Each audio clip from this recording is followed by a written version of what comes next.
ಶ್ರೀಗುರುಭ್ಯೋ ನಮಃ. ಹರಿ ಓಂ. ಜಯತಿ ಹರಿರಚಿಂತ್ಯಃ ಸರ್ವದೇವೈಕವಂದ್ಯಃ ಪರಮಗುರುರಭೀಷ್ಟಾವಾಪ್ತಿದಃ ಸಜ್ಜನಾನಾಂ ನಿಖಿಲಗುಣಗಣಾರ್ಣೋ ನಿತ್ಯನಿರ್ಮುಕ್ತದೋಷಃ ಸರಸಿಜನಯನೋऽಸೌ ಶ್ರೀಪತಿರ್ಮಾನದೋ ನಃ ಅಶೇಷವಾಗ್ಜಾಡ್ಯಮಲಾಪಹಂತ್ರಿ ನವಂ ನವಂ ಸ್ಪಷ್ಟಸೌವಾಕ್ಪ್ರದಾಯಿನಿ ಮಮೇಘ ಜಿಹ್ವಾಗ್ರಸುರಂಗನರ್ತಕೀ ಭವಪ್ರಸನ್ನ ವದನೆ ಚ ಮೇ ಶ್ರೀಃ ವ್ಯಾಪ್ತಿರ್ಯಸ್ಯ ನಿಜೇ ನಿಜೇನ ಮಹಸಾ ಪಕ್ಷೇ ಸಪಕ್ಷೇ ಸ್ಥಿತಿಃ ವ್ಯಾವೃತ್ತಿಶ್ಚ ವಿಪಕ್ಷತೋಥ ವಿಷಗೆ ಸಕ್ತಿರ್ನ ವೈ ಬಾಧಿತೆ ನೈವಾಸ್ತಿ ಪ್ರತಿಪಕ್ಷಯುಕ್ತಿರತುಲಂ ಶುದ್ಧಂ ಪ್ರಮಾಣಂ ಸಮೇ ಭೂಯಾತ್ ತತ್ವ ವಿನಿರ್ಣಯಾಯ ಭಗವಾನ್ ಆನಂದತೀರ್ಥೋ ಮುನಿಃ ವಾಣಿತೆ ಕರವಾಣ್ಯಂಬ ಚರಣೋ ಹೃದಯ ಸರ್ವದಾ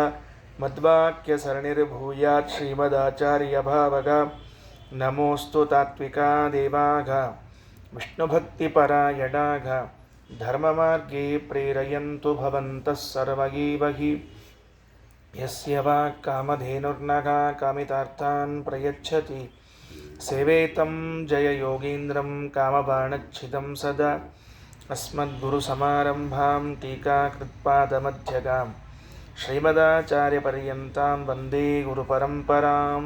ಶ್ರೀಗುರುಭ್ಯೋ ನಮಃ. ಆಚಾರ್ಯರ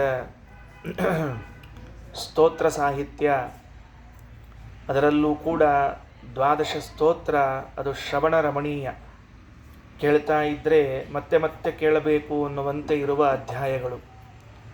ಮೂರನೇ ಅಧ್ಯಾಯವನ್ನು ತೆಗೆದುಕೊಂಡ್ರೆ ಕುರುಭುಂಕ್ಷ ಕರ್ಮ ನಿಜಂ ನಿಯತಂ ಹರಿಪಾದ ವಿನಮ್ರಧಿಯಾ ಸತತಂ ಅಂತ ಅದೊಂದು ರಾಗ ಹೇಳೋದು.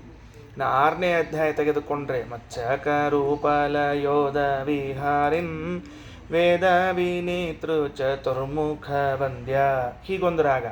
ಹೀಗೆ ನೀವು ಯಾವ ಯಾವ ಅಧ್ಯಾಯಗಳನ್ನು ತೆಗೆದುಕೊಂಡ್ರೂ ಒಂದೊಂದು ಹೊಸದಾದ ಮಾಧುರ್ಯ ನಮಗೆ ಕಾಣಿಸ್ಲಿಕ್ಕೆ ಪ್ರಾರಂಭ ಆಗ್ತದೆ. ನೀವು ಇನ್ನು ಕೊನೆಯ ಅಧ್ಯಾಯ ತೆಗೆದುಕೊಂಡ್ರೆ ಆನಂದ ತೀರ್ಥ ಪರಾನಂದ ವರದ, ಹಾಗೆ ಪ್ರತಿ ಅಧ್ಯಾಯಗಳಲ್ಲೂ ಒಂದೊಂದು ರಾಗಗಳನ್ನು ಒಂದೊಂದು ಛಂದಸ್ಸುಗಳನ್ನು ವ್ಯತ್ಯಾಸ ಮಾಡಿ ಓದುಗರಿಗೆ, ಅದನ್ನು ಸ್ತೋತ್ರ ಮಾಡೋರಿಗೆ, ಕೇಳೋವರಿಗೆ, ಯಾರು ಅದನ್ನು ಹೇಳ್ತಾರೋ ಅವರಿಗೆಲ್ಲರಿಗೂ ಕೂಡ ಮನಸ್ಸಿಗೆ ನಿಲುಕಬೇಕು. ಅಷ್ಟು ಸುಂದರವಾಗಿ ಆಚಾರ್ಯರ ಸ್ತೋತ್ರ ಸಾಹಿತ್ಯ, ದ್ವಾದಶ ಸ್ತೋತ್ರ. ಅದರಲ್ಲಿ 8ನೇ ಅಧ್ಯಾಯವಂತರೂ ಮುಕುಟಮಣಿ. ಎಲ್ಲರಿಗೂ ಕೂಡ ಇದನ್ನು ಹೇಳ್ತಾ ಇದ್ದರೆ ನಾನೇ ಬರ್ದೀನೇನೋ ಅನ್ನೋ ಹಾಗೆ ಹೇಳ್ತಿರ್ತಾರೆ. ಇದನ್ನು ಈ ಸ್ತೋತ್ರಗಳನ್ನು ಹೇಳುವಾಗ ಇದು ಯಾರೋ ಶ್ರೀಮದಾಚಾರ್ಯ ಬರೆದದ್ದಲ್ಲ, ಇದು ನಾನೇ ಬರ್ದೀನಿ ಅನ್ನೋ ಹಾಗೆ ಅದನ್ನು ಹೇಳೋ ಕ್ರಮ ಉಂಟು. ಹಾಗಾಗಿ ಅಷ್ಟು ಸುಂದರವಾಗಿರುವಂತಹ 8ನೇ ಅಧ್ಯಾಯದಲ್ಲಿ ನಿನ್ನೆ ಒಂದು 3 ಶ್ಲೋಕಗಳನ್ನು ನೋಡಿದ್ದೆವು. ಇವತ್ತು 4ನೇ ಶ್ಲೋಕದಿಂದ ಮುಂದೆ ಹೋಗೋಣ. ಆಚಾರ್ಯರ ಪ್ರತಿ ಶ್ಲೋಕದಲ್ಲಿ ಕೊನೆಗೆ ಮತ್ತೆ ಮತ್ತೆ ಅನುಸಂಧಾನ ಮಾಡಬೇಕಾದ ಸಾಲು ಯಾವುದು? ಪ್ರೀಣಯಾಮಃ ವಾಸುದೇವಂ ದೇವತಾ ಮಂಡಲ ಅಖಂಡ ಮಂಡನಂ. ನಾವು ಇಡೀ ದೇವತಾ ಸಮೂಹಕ್ಕೆ ಅತ್ಯಂತ ಶೋಭೆಯನ್ನು ತಂದುಕೊಟ್ಟಿರುವಂತಹ ಶ್ರೀಹರಿಯನ್ನು, ವಾಸುದೇವನನ್ನು ಪ್ರೀಣಯಾಮಃ ಸಂತೋಷಗೊಳಿಸೋಣ. ಸ್ವತಃ ಶ್ರೀಮದಾಚಾರ್ಯರು ನಾವು ಭಗವಂತನನ್ನು ಸಂತೋಷಗೊಳಿಸುತ್ತೇವೆ. ನಾವು ಅನ್ನುವಾಗ ನಾವೆಲ್ಲರೂ ಅದರಲ್ಲಿ ಸೇರಿಕೊಂಡು ನಾವು ಭಗವಂತನನ್ನು ಸಂತೋಷಗೊಳಿಸುವುದು. ಕಾರಣ ಭಗವಂತನ ಪ್ರೀತಿ, ಇದು ನಮ್ಮ ಎಲ್ಲ ಶ್ರೇಯಸ್ಸಿಗೂ ಕಾರಣ, ಬೇರೆ ಏನಿಲ್ಲ. ನಾವು ಬೇಕಾದ ಸಾಧನೆಗಳು, ಸಲಕರಣೆಗಳು, ಮತ್ತೊಂದು ಎಲ್ಲ ಇಟ್ಟುಕೊಂಡಿದ್ದರೂ, ನಿನ್ನೆ ಹೇಳಿದ್ದೇನೆ, ಅದನ್ನು ಮತ್ತೆ ನೆನಪು ಮಾಡಿಕೊಡ್ತೇನೆ, ಭಗವಂತನ ಪ್ರೀತಿ ಒಂದು ಇರಲಿಲ್ಲ ಅಂತಾದರೆ ಅವು ಯಾವುದೂ ಕೆಲಸಕ್ಕೆ ಬರುವುದಿಲ್ಲ. ಎಲ್ಲ ತಯಾರಿ ಮಾಡಿಕೊಂಡಿದ್ದಾನೆ, ವೈದ್ಯರಿದ್ದಾರೆ ಅಥವಾ ಮತ್ತೊಬ್ಬರಿದ್ದಾರೆ, ಎಲ್ಲ ಇದ್ದರೂ ಕೂಡ ಹರಿ ಇಚ್ಛಾ ಅನ್ನೋದು ಒಂದಿಲ್ಲ, ಎಲ್ಲವೂ ಬಿದ್ದೋಯ್ತು ಅಷ್ಟೇ. ಏನಿಲ್ಲ, ಹರಿ ಇಚ್ಛೆ ಇದೆ, ಗೆದ್ದೋಯ್ತು, ಇಷ್ಟೇ ಕೆಲಸ. ಹಾಗಿರುವಾಗ ಆ ಭಗವಂತನನ್ನು ಪ್ರಸನ್ನಗೊಳಿಸುವುದು ಸ್ತೋತ್ರದ ಮೂಲಕ, ಇದೇ ನಮಗೆ ಪುರುಷಾರ್ಥ ಸಾಧನ ಅಂತ ಹೇಳಿದ್ದು. 4ನೇ ಶ್ಲೋಕದಲ್ಲಿ ಆಚಾರ್ಯ ಹೇಳುವಂತಹ ಮೊದಲನೇ ಸಾಲು ತುಂಬ ಮಾರ್ಮಿಕವಾದದ್ದು, ನನಗೆ ಬಹಳ ಇಷ್ಟ ಆದದ್ದು. 2ನೇ ಸಾಲಿನಲ್ಲಿ ಭಗವಂತನ ಗುಣಗಳನ್ನು ಹೇಳಿಕ್ಕೆ ಹೊರಡ್ತಾರೆ.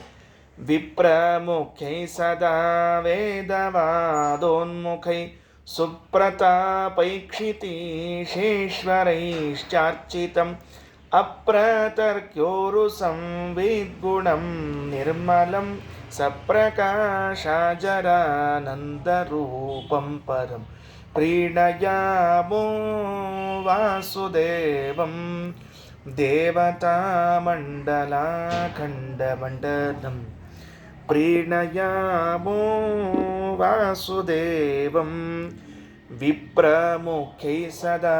ವಿಪ್ರರು ಅಂದರೆ ಯಾರು? ಬ್ರಾಹ್ಮಣರು.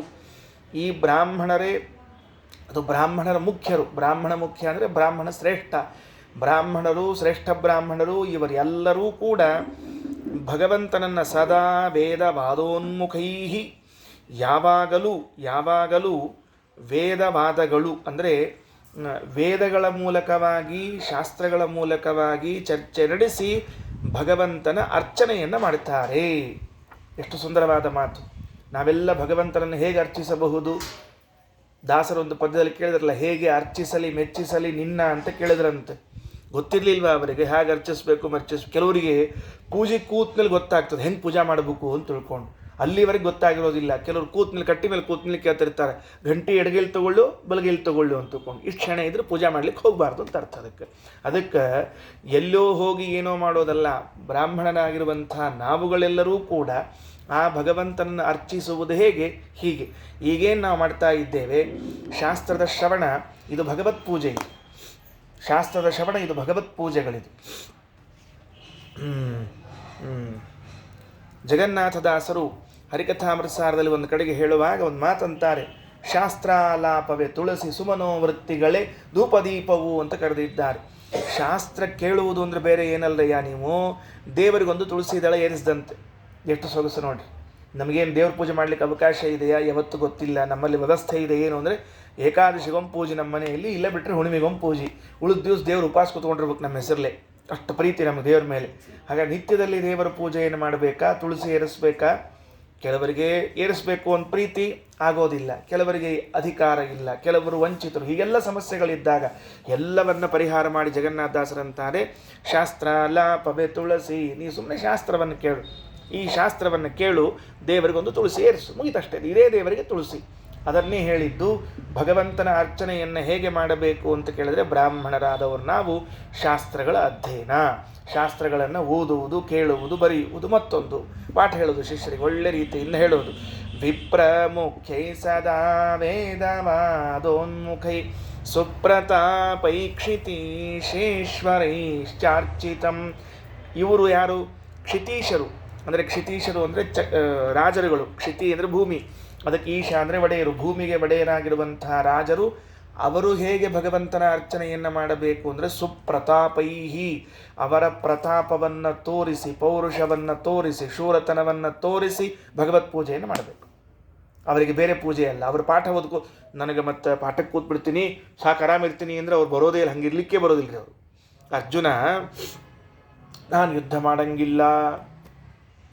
ಸುಪ್ರತಾಪೈ ಕ್ಷಿತೀಶ್ವರೈ ಅರ್ಚಿತಂ. ಏನು ಅರ್ಜುನ ಅಂದ ಕೃಷ್ಣ, ನಾ ಯುದ್ಧ ಮಾಡಂಗಿಲ್ಲಪ್ಪ. ಯಾಕೆ? ಇಲ್ಲ, ಇವರೆಲ್ಲ ಸತ್ತು ಹೋಗ್ಬಿಡ್ತಾರೆ, ಮತ್ತೆ ಎಲ್ಲ ಹೋಗ್ಬಿಡ್ತಾರೆ, ನಾ ಏನು ಮಾಡಲಿ ಅಂದ.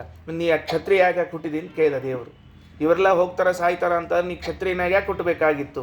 ಕ್ಷತ್ರಿಯನಾಗಿ ಹುಟ್ಟಿದಾಗ ಆ ವರ್ಣಕ್ಕೆ ತಕ್ಕಂತೆ ಕರ್ಮವನ್ನು ಮಾಡುವುದೇ ಭಗವತ್ ಪೂಜೆ, ಏನು ಬೇರೆ ಇಲ್ಲ. ಗೀತೆಯ ಕೊನೆಯಲ್ಲಿ ಒಂದು ಮಾತು ಹೇಳ್ತಾನೆ, ಸ್ವಕರ್ಮಣ ತಮಭ್ಯರ್ಚ್ಯ ಸಿದ್ಧಿಂ ಬಿಂದತಿ ಮಾನವ. ನಿನಗೇನು ಒಪ್ಪಿಸಿದ್ದಾನಲ್ಲ ದೇವರು, ಅದನ್ನೇ ಮಾಡು, ಅದರಿಂದ ಅವನನ್ನು ಪಡಿ. ಕೆಲಸ ಮುಗಿದೋಯ್ತು ಅಲ್ಲಿಗೆ. ಇನ್ನು ಬೇರೆ ಕಡೆ ನೋಡ್ಲಿಕ್ಕೆ ಹೋಗಬೇಡ. ಶ್ರೇಯಾನ್ ಸ್ವಧರ್ಮ ವಿಗುಣ ಪರಧರ್ಮಾತ್ ಸ್ವನುಷ್ಠಿತಾತ್. 3ನೇ ಅಧ್ಯಾಯದಲ್ಲಿ ಮತ್ತೊಂದು ಮಾತಂತಾನೆ ನೋಡು, ನಿನ್ನ ಧರ್ಮ ನಿನಗೆ ದೋಷಯುಕ್ತವಾಗಿ ಕಾಣಬಹುದು. ಕೆಲವು ಮನಸ್ಸಿರ್ತದೆ, ಏನ್ರಿ ಕ್ಷತ್ರಿಯ ಧರ್ಮದಲ್ಲಂತೂ ವಿಶೇಷವಾಗಿ ಕಾಣಿಸ್ತದೆ. ಯಾಕಂದ್ರೆ ಅಣ್ಣ ತಮ್ಮನ ಕೊಲ್ತಾನೆ, ತಮ್ಮ ಅಣ್ಣನ ಕೊಲ್ತಾನೆ, ಮತ್ತೊಬ್ಬ ಆಗ್ತದೆ, ಏನೇನೋ ಸಮಸ್ಯೆಗಳೆಲ್ಲ ಆಗ್ತಾವೆ. ಅವೆಲ್ಲ ಇಲ್ಲ, ಹೇಳಿ ಬರೋದಿಲ್ಲ. ದೋಷಗಳು ಕಾಣಿಸ್ತದೆ ನಿನಗೆ. ಆದರೆ ಆ ದೋಷಗಳು ಕಂಡಿದೆ ಅನ್ನೋದಕ್ಕೆ ನಿನ್ನ ಧರ್ಮವನ್ನು ಬಿಟ್ಟು ಅನ್ಯ ಧರ್ಮವನ್ನು, ಪರರ ಧರ್ಮವನ್ನು ನೀನು ಆಚರಣೆ ಮಾಡುವ ಹಾಗಿಲ್ಲ. ನಿನ್ನ ಧರ್ಮ ನಿನಗೆ, ಪರರ ಧರ್ಮ ಪರರಿಗೆ. ನೋಡ್ರಿ, ಒಂದು ವೇಳೆ ನನ್ನ ಧರ್ಮಕ್ಕಿಂತ ಪರರ ಧರ್ಮ ಚೆನ್ನಾಗಿದೆ ಅಂತ ಹೇಳೋದಾದರೆ, ಅಕಸ್ಮಾತ್ ಮನೆಯಲ್ಲಿ ವಿಕಲಾಂಗಳಾದ ತಾಯಿ ಇದ್ದರೆ, ಅವಳಿಗಿಂತಲೂ ಸುದೃಢಕಾಯಳಾದ ಮಂದಿ ತಾಯಿ ಇನ್ನೊಬ್ಬ ತಾಯಿ ಇದ್ದಾಳೆ ಅಂತ ಅವಳನ್ನು ಅಮ್ಮ ಅಂತ ಕರೀಲಿಕ್ಕೆ ಬರ್ತದೇನು? ನಿನ್ನ ತಾಯಿ ತಾನೆ, ಹಡೆದವಳು ತಾನೆ ಅದನ್ನು. ಅಲ್ಲೇನು ವ್ಯತ್ಯಾಸ ಮಾಡ್ಕೊಳ್ಳಿಕ್ಕೆ ಬರೋದಿಲ್ವಲ್ಲ. ನಮ್ಮಮ್ಮ ಕುಂಟಿದ್ದಾಳ್ರಿ, ಈಕೆ ಅಮ್ಮ ಬೇಡ ಬೇರೆ ಅಮ್ಮ, ಹಿಂಗೆ ಹುಚ್ಚು ಅಂತಾರೆ ಯಾರು ಹಂಗಂದ್ರೆ. ಆಕೆ ಕುಂಟೋ ಕುರುಡೋ ಎಬಡೋ ಮೊದಡೋ ಹದಡೋ ಏನಿದ್ರು ನಿನಗೆ ಹಾಗಿದ್ರೆ ನಿನ್ನ ಧರ್ಮದಲ್ಲಿ ನಿನಗೆ ದೋಷ ಕಂಡರೂ ಅದು ನಿನ್ನ ಧರ್ಮ ನಿನಗೆ. ಯಾಕೆ ಅಂದರೆ ನಿನ್ನ ಧರ್ಮದಲ್ಲಿ ನಿನಗೆ ದೋಷ ಯಾಕೆ ಕಾಣ್ತಾ ಇದೆ ಅಂದರೆ ಅದನ್ನು ನೀನು ಸರಿಯಾಗಿ ಮಾಡ್ತಿಲ್ಲ, ಅದಕ್ಕೆ ದೋಷ ಕಾಣ್ತಾ ಇದೆ. ನಮ್ಗೆ ಗೊತ್ತೇ ಇಲ್ಲ ಅದು. ನಮ್ಮ ಧರ್ಮವನ್ನು ನಾವು ಸರಿಯಾಗಿ ಪಾಲನೆ ಮಾಡಿದರೆ ದೋಷಗಳು ಕಾಣ್ತಿರ್ಲಿಲ್ಲ. ನಾವು ಪಾಲನೆ ಮಾಡ್ತಿಲ್ಲ, ಅದರಿಂದ ದೋಷಗಳು ಕಾಣ್ತಾ ಇದೆ. ಅದಕ್ಕೆ ಅಂದರು ಅರ್ಜುನ, ನಾರಾಯಣದ್ವಿಟ ತದನು ಬಂದ ನಿಗ್ರಹ ಕ್ಷತ್ರಿಯಾಣ ಪರಮೋ ಧರ್ಮ. ಶ್ರೀಮದಾಚಾರ್ಯ ಗೀತಾ ತಾತ್ಪರ್ಯದಲ್ಲಿ ಒಂದು ಮಾತಂತಾರೆ, ಅರ್ಜುನ ನೆನಪಿಟ್ಟುಕೋ, ಕ್ಷತ್ರಿಯನಾದವನು ಮಾಡಬೇಕಾದ ಕೆಲಸ ಏನು, ಭಗವತ್ ಪೂಜೆ ಹೇಗೆ ಮಾಡಬೇಕು, ವರ್ಣಾಶ್ರಮೋಚಿತ ಕರ್ಮಗಳನ್ನು ಮಾಡಿ ಭಗವತ್ ಪೂಜೆ ಮಾಡಬೇಕು. ನೀನು ಅನಬಹುದು ನಾನು ಇದನ್ನೆಲ್ಲ ಬಿಟ್ಟು ತಲೆ ಬೋಳಿಸಿಕೊಂಡು ಚೆಂದಾಗಿ ಶಾಟಿ ಉಟ್ಟುಕೊಂಡು ಕಾಡಿಗೆ ಹೋಗಿ ಫಸ್ಟ್ ಕ್ಲಾಸ್ ಆಗಿ ದೇವ್ರ ಪ್ರತಿಮೆಗಳನ್ನು ಇಟ್ಟುಕೊಂಡು ಗಂಧ ತೆಗೆದು ಯಾರೋ ಶಿಷ್ಯನ ಕಡೆಯಿಂದ ತೆಗೆಸ್ಕೊಂಡು ನಾನು ಪೂಜೆ ಮಾಡ್ತಾ ಕೊಡ್ತೀನಿ ಅಂದರೆ ನಿನ್ನ ಪೂಜೆಯನ್ನು ಯಾವ ದೇವರು ಸ್ವೀಕಾರ ಮಾಡೋದಿಲ್ಲ. ನಾನು ಬ್ರಾಹ್ಮಣ, ನಾನೇನು ಮಾಡ್ತೇನೆ, ಶಾಸ್ತ್ರವನ್ನು ಓದುವುದಿಲ್ಲ, ಪಾಠವನ್ನು ಓದುವುದಿಲ್ಲ, ಕೇಳುವುದಿಲ್ಲ, ಏನು ಮಾಡೋದಿಲ್ಲ, ಕೈಯಲ್ಲಿ ಒಂದು ಬಿಲ್ಲು ಬಾಣವನ್ನು ಹಿಡ್ಕೊಂಡು ಖಡ್ಗವನ್ನು ಹಿಡಿದುಕೊಂಡು ಯುದ್ಧಕ್ಕೆ ಹೋಗಿ ನಿಲ್ತೇನೆ, ನಿನ್ನ ಪೂಜೆಯನ್ನು ದೇವರು ಸ್ವೀಕಾರ ಮಾಡುವುದಿಲ್ಲ. ಅಷ್ಟೇ ಕೆಲಸ. ದ್ರೋಣಾಚಾರ್ಯರು, ಕೃಪಾಚಾರ್ಯ, ಅಶ್ವತ್ಥಾಮಾಚಾರ್ಯರು, ದ್ರೋಣಾಚಾರ್ಯರು ಯುದ್ಧದಲ್ಲಿ ನಿಂತಾಗ ಅವ್ರದ್ದೊಂದು ಸಂಕಲ್ಪ ಇತ್ತಂತೆ, ಅಶ್ವತ್ಥಾಮಾಚಾರ್ಯ ಸತ್ತಾರ ಅಂತ ಯಾರು ಹೇಳಿದರೆ ಯುದ್ಧ ಬಿಟ್ಬಿಡ್ತೇನೆ ಅಂತ ಹೇಳಿ. ಕೃಷ್ಣ ಅಶ್ವತ್ಥಾಮಾಚಾರ್ಯ ಸತ್ತಾರ ಅಂತ ಹೇಳು ಅಂತ ಹೇಳಿಸಿದವ. ಅದು ಸುಳ್ಳು ಹೇಳ್ದ ಸತ್ಯ ಹೇಳ್ದ ನಿಮಗೆಲ್ಲ ಗೊತ್ತದು ಬೇಡ ನಮಗೀಗ. ಧರ್ಮರಾಜ ಕೇಳಿದಂತ ಕೃಷ್ಣ ಸುಳ್ಳು ಹೇಳಿಸಿ ದ್ರೋಣಾಚಾರ್ಯನ ಸಾಯಿಸುವಂತಹ ಪ್ರಸಕ್ತಿ ಏನು? ಆ ಕೃಷ್ಣ ಹೇಳಿದ ಒಂದೇ ಮಾತು, ನೋಡು ಧರ್ಮರಾಜ, ಆತ ಕ್ಷತ್ರಿಯ ಅಲ್ಲ, ಆತ ಬ್ರಾಹ್ಮಣ. ಆತ ಈಗಾಗಲೇ ತನ್ನ ಧರ್ಮಕ್ಕೆ ವಿರುದ್ಧವಾಗಿ ಅನೇಕ ಕೆಲಸಗಳನ್ನು ಮಾಡಿ ಮಾಡಬಾರದ ಪಾಪಗಳನ್ನು ಹೊತ್ತುಕೊಂಡಾಗಿದೆ. ಇನ್ನೂ ಆತನು ಬದುಕಿದ್ದ ಅಂದರೆ ಅವನು ಪೂರ್ಣ ಭೂಮಿಯಲ್ಲಿ ಹೂತು ಹೋಗುವಷ್ಟು ಪಾಪವನ್ನು ಮಾಡಿಬಿಡ್ತಾನೆ. ಅದು ಆಗಬಾರದು ಅಂದರೆ ಅವನು ಉಳಿಬೇಕು ಅಂದರೆ ಅನಿವಾರ್ಯವಾಗಿ ಸುಳ್ಳು ಹೇಳಿಸಿ ಅವನನ್ನು ಯುದ್ಧದಿಂದ ಕಳಿಸ್ಬೇಕು. ನೋಡ್ರಿ ದೇವರ ವಿಚಾರ ಹೇಗಿದೆ, ಕೃಷ್ಣನ ವಿಚಾರ ಹೇಗಿದೆ ಅಂದರೆ ದ್ರೋಣಾಚಾರ್ಯನ ಸುಳ್ಳು ಹೇಳಿ ಕೊಲಿಸುವ ಪ್ರಸಕ್ತಿ ಯಾಕೆ ಬಂತು ಅವನಿಗೆ ಅಂದರೆ ಅವರು ಮಾಡಿರುವಂತಹ ಇಲ್ಲಿಯವರೆಗಿನ ಹತ್ಯೆಗಳೆಲ್ಲವೂ ಕೂಡ ಅವರ ಧರ್ಮಕ್ಕೆ ವಿರುದ್ಧ. ಅದು ಸ್ವಧರ್ಮ ಅಲ್ಲ. ಅದು ಸ್ವಧರ್ಮಕ್ಕೆ ವಿರುದ್ಧವಾಗಿ ಅಷ್ಟು ಹತ್ಯೆಗೈದ ಮೇಲೂ ಇನ್ನೂ ಉಳಿದಿದ್ದರೆ ಇನ್ನೂ ಅನೇಕ ಹತ್ಯೆಗಳನ್ನು ಗೈತಾ ಹೋಗಿ ಅವರು ತಮ್ಮ ರೂಪವನ್ನು ಮುಡ್ತಿರಲಿಲ್ಲ, ತಮ್ಮ ಸ್ವರೂಪಕ್ಕೆ ಹೋಗ್ತಿರಲಿಲ್ಲ ಅವರು. ಅದಕ್ಕಾಗಿ ಕೃಷ್ಣ ಅವರನ್ನು ಸುಳ್ಳು ಹೇಳಿಯಾದರೂ ಅವ್ರು ನಿಲ್ಲಿಸಬೇಕು ಅಂತ ಹೇಳಿದ. ಮೇಲ್ ನೋಡಲಿಕ್ಕೆ ಪಾಂಡವರನ್ನು ಗೆಲ್ಲಿಸಬೇಕು ಅಂತ ದೇವರು ಹೇಳಿದ ಅಂತ ಅನಿಸ್ತದೆ. ಬರೇ ಪಾಂಡವರ ಜಯ ಇದ್ದಿದ್ದಿಲ್ಲ ಇದರಲ್ಲಿ ದ್ರೋಣಾಚಾರ್ಯ ಜಯ ಇತ್ತು, ನೆನ್ಪಿಟ್ಟುಕೊಳ್ರಿ. ಯಾಕೆ? ಅವರ ವರ್ಣ, ಅವರ ಆಶ್ರಮ, ಅವರ ಧರ್ಮಗಳು ಅವರನ್ನು ಎಂದೂ ಕೂಡ ಬಿಡೋ ಹಾಗಿಲ್ಲ. ಎರಡೇ ಹೇಳಿದರು ಶ್ರೀಮದಾಚಾರ್ಯ ಮೇಲೆ. ವಿಪ್ರಮುಖ್ಯೈ ಸದಾ ವೇದವಾದೋನ್ಮುಖೈ ಸುಪ್ರತಾಪೈಕ್ಷಿತೀಶೇಶ್ವರೈಶ್ಚಾರ್ಚಿತಂ ಅಪ್ರತರ್ಕ್ಯೋರು ಸಂವಿದ್ಗುಣಂ ನಿರ್ಮಲಂ ಸಪ್ರಕಾಶಾಜರಾನಂದರೂಪಂ ಪರಂ ಪ್ರೀಣಯಾಮೋ ವಾಸುದೇವಂ ದೇವತಾಮಂಡಲಾಖಂಡಮಂಡಲಂ ಪ್ರೀಣಯಾಮೋ ವಾಸುದೇವಂ. ಮೇಲಿನ ಒಂದು ಸಾಲಿನಲ್ಲಿ ಶ್ರೀಮದಾಚಾರ್ಯ ತಿಳಿಸಿಕೊಟ್ಟ ಅಪೂರ್ವವಾದ ಅಂಶ ಏನು ಅಂದರೆ, ನಾವೆಲ್ಲರೂ ಇಲ್ಲಿ ಹುಟ್ಟಿ ಬಂದಾಗ ನಮಗೆ ಅಂತಿರುವ ಒಂದೊಂದು ವರ್ಣಗಳು, ಒಂದೊಂದು ಆಶ್ರಮಗಳು, ಒಂದೊಂದು ಧರ್ಮಗಳು, ಅದು ನಿರ್ಧಾರಿತವಾದ ಅವುಗಳನ್ನು ಶ್ರದ್ಧೆಯಿಂದ ಪ್ರೀತಿಯಿಂದ ಭಗವತ್ ಪೂಜೆ ಎಂಬುದಾಗಿ ಅರ್ಚಿಸಿ ಅವನ ಪ್ರಸಾದಕ್ಕೆ ಪಾತ್ರರಾಗಬೇಕು. ಭಗವದ್ಗೀತೆಯ 3ನೇ ಅಧ್ಯಾಯದಲ್ಲಿ ಒಂದು ಮಾತು ಬರ್ತದೆ. 3ನೇ ಅಧ್ಯಾಯದಲ್ಲಿ ಅರ್ಥವಾದ ಅಂತ ಒಂದು ಪ್ರಸಂಗವನ್ನು ಉಪಯೋಗಿಸ್ಕೊಳ್ತಾರೆ. ದೇವರು, ಬ್ರಹ್ಮದೇವರು ನಮ್ಮನ್ನೆಲ್ಲರನ್ನ ಸೃಷ್ಟಿ ಮಾಡಿ ಕರೆಸಿದರಂತೆ. ನಮ್ಮನ್ನೆಲ್ಲ ಸೃಷ್ಟಿಯಾದ ಮೇಲೆ, ನಾವೆಲ್ಲ ಸೃಷ್ಟಿಯಾದಿವಿ ಅಂದರೆ ನಮ್ಮ ಹಿರಿಯರು, ಅವರು ಹಿರಿಯರು, ನಾವೆಲ್ಲ ಸೃಷ್ಟರಾದ ಮೇಲೆ ನಮ್ಮನ್ನೆಲ್ಲರನ್ನ ಕರೆಸಿ ಒಂದು ಮಾತು ಹೇಳಿದರಂತೆ, ಸಹ ಯಜ್ಞಾ ಪ್ರಜಾ ಸೃಷ್ಟವ. 3ನೇ ಅಧ್ಯಾಯದಲ್ಲಿ ಈ ಶ್ಲೋಕ ಬರುತ್ತೆ, ತೆಗೆದು ನೋಡ್ಕೊಳ್ರಿ. ಇದಕ್ಕೆ ಅರ್ಥ ಏನಿದೆ? ತುಂಬ ಆಳವಾದ ಅರ್ಥವನ್ನು ಕೃಷ್ಣ ಹೇಳ್ತಾನೆ. ಸಹ ಯಜ್ಞಾ ಪ್ರಜಾ ಸೃಷ್ಟವ, ನಮ್ಮನ್ನು ಸೃಷ್ಟಿ ಮಾಡುವ ಕಾಲಕ್ಕೇನೆ ನಮ್ಮ ಹೆಗಲ ಮೇಲೆ ಒಂದೊಂದು ಜವಾಬ್ದಾರಿಯನ್ನು ಹೊರಿಸಿಯೇ ಕಳಿಸಿದ್ದಾನೆ ದೇವರು. ಯಜ್ಞ ಅನ್ನೋ ಶಬ್ದಕ್ಕೆ ಧರ್ಮಗಳು, ಜವಾಬ್ದಾರಿಗಳು. ಇನ್ನೊಂದು ದೊಡ್ಡ ಅರ್ಥದಲ್ಲಿ ಹೇಳಿದ್ರೆ ಜವಾಬ್ದಾರಿ. ನಿನ್ನ ಹೆಗಲ ಮೇಲೆ ಇಷ್ಟು ಜವಾಬ್ದಾರಿ, ನಿನ್ನ ಹೆಗಲ ಮೇಲೆ ಇಷ್ಟು ಜವಾಬ್ದಾರಿ. ಹಾಗಾದರೆ ಒಬ್ಬೊಬ್ಬರು ಭೂಮಿಗೆ ಬರುವಾಗಲೂ ಅವರವರು ಇಂತಿಷ್ಟು ಜವಾಬ್ದಾರಿಗಳನ್ನು ಹೊತ್ತುಕೊಂಡು ಬಂದಿದ್ದಾರೆ. ಸಹ ಯಜ್ಞಾ ಪ್ರಜಾ ಸೃಷ್ಟವ ಪುರಾ ಉವಾಚ ಪ್ರಜಾಪತಿ. ಪರಮಾತ್ಮ ಹೇಳಿದ ಏನು ಅಂತ ತಿಳ್ಕೊಂಡು ಹೇಳಿ, ಇದರಿಂದ ನಿಮಗೆ ಕೊಟ್ಟ ಜವಾಬ್ದಾರಿಗಳು, ನಿಮಗೆ ಕೊಟ್ಟ ವರ್ಣಾಶ್ರಮ ಧರ್ಮಗಳಿಂದ ನೀವು ಬೇಡಿದ್ದನ್ನು ಬಯಸಿದ್ದನ್ನು ಪಡೆಯಬಹುದು. ನೀವೇನು ಬೇಡ್ತೀರೋ ಅದು ಪಡೆಯಬಹುದು. ಯಾಕೆ ಅಂದರೆ ನಿಮ್ಮ ವರ್ಣಾಶ್ರಮ ಧರ್ಮಗಳಿಗೆ ನಾನು ಕೊಟ್ಟ ಹೆಸರೇನು ಗೊತ್ತೇನು? ಕಾಮಧೇನು.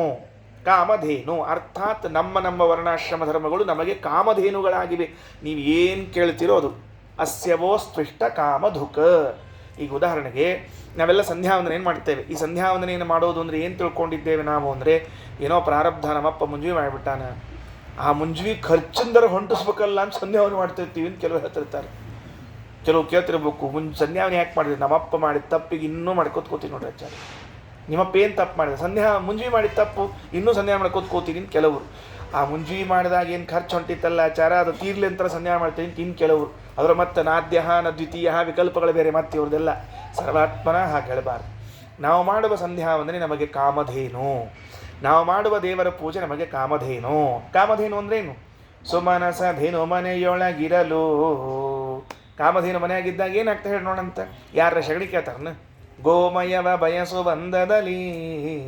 ಜಗನ್ನಾಥದಾಸರಂತಾರೆ, ಅಯ್ಯೋ ಹುಚ್ಚ, ಮನೆಯಲ್ಲಿ ಕಾಮಧೇನು ಇಟ್ಟುಕೊಂಡು ಸಗಣಿ ಕೇಳ್ತೀಯ ಯಾರಾದರೂ? ಕಾಮಧೇನು ಇದ್ದಾಗ ಅದ್ರ ಮುಂದೆ ಕೊಡು, ಬೇಕಾದ್ರೆ ಕೇಳು, ಇದು ಕೊಡು ಇದು ಕೊಡು ಇದು ಕೊಡು ಅಂತ ತಿಳ್ಕೊಳ್ಳೋದು ಕೊಡ್ತದೆ. ಹಾಗಾದರೆ ನಮಗೆ ವಹಿಸಲಾದ ತಂದೆ ತಾಯಿಗಳು ತೀರಿದ ಮೇಲೆ ಮಾಡುವಂತಹ ಶ್ರಾದ್ದ ಅದು ಕಾಮಧೇನು. ನಿತ್ಯದಲ್ಲಿ ಮಾಡುವ ದೇವಪೂಜಾ ಅದು ಕಾಮಧೇನು. ಬ್ರಹ್ಮಯಜ್ಞ, ಅತಿಥಿ ಯಜ್ಞ, ದೇವಯಜ್ಞ ಇದೆಲ್ಲವೂ ಕೂಡ ಒಂದೊಂದು ಕಾಮಧೇನುಗಳ ಮನೆಯಲ್ಲಿ.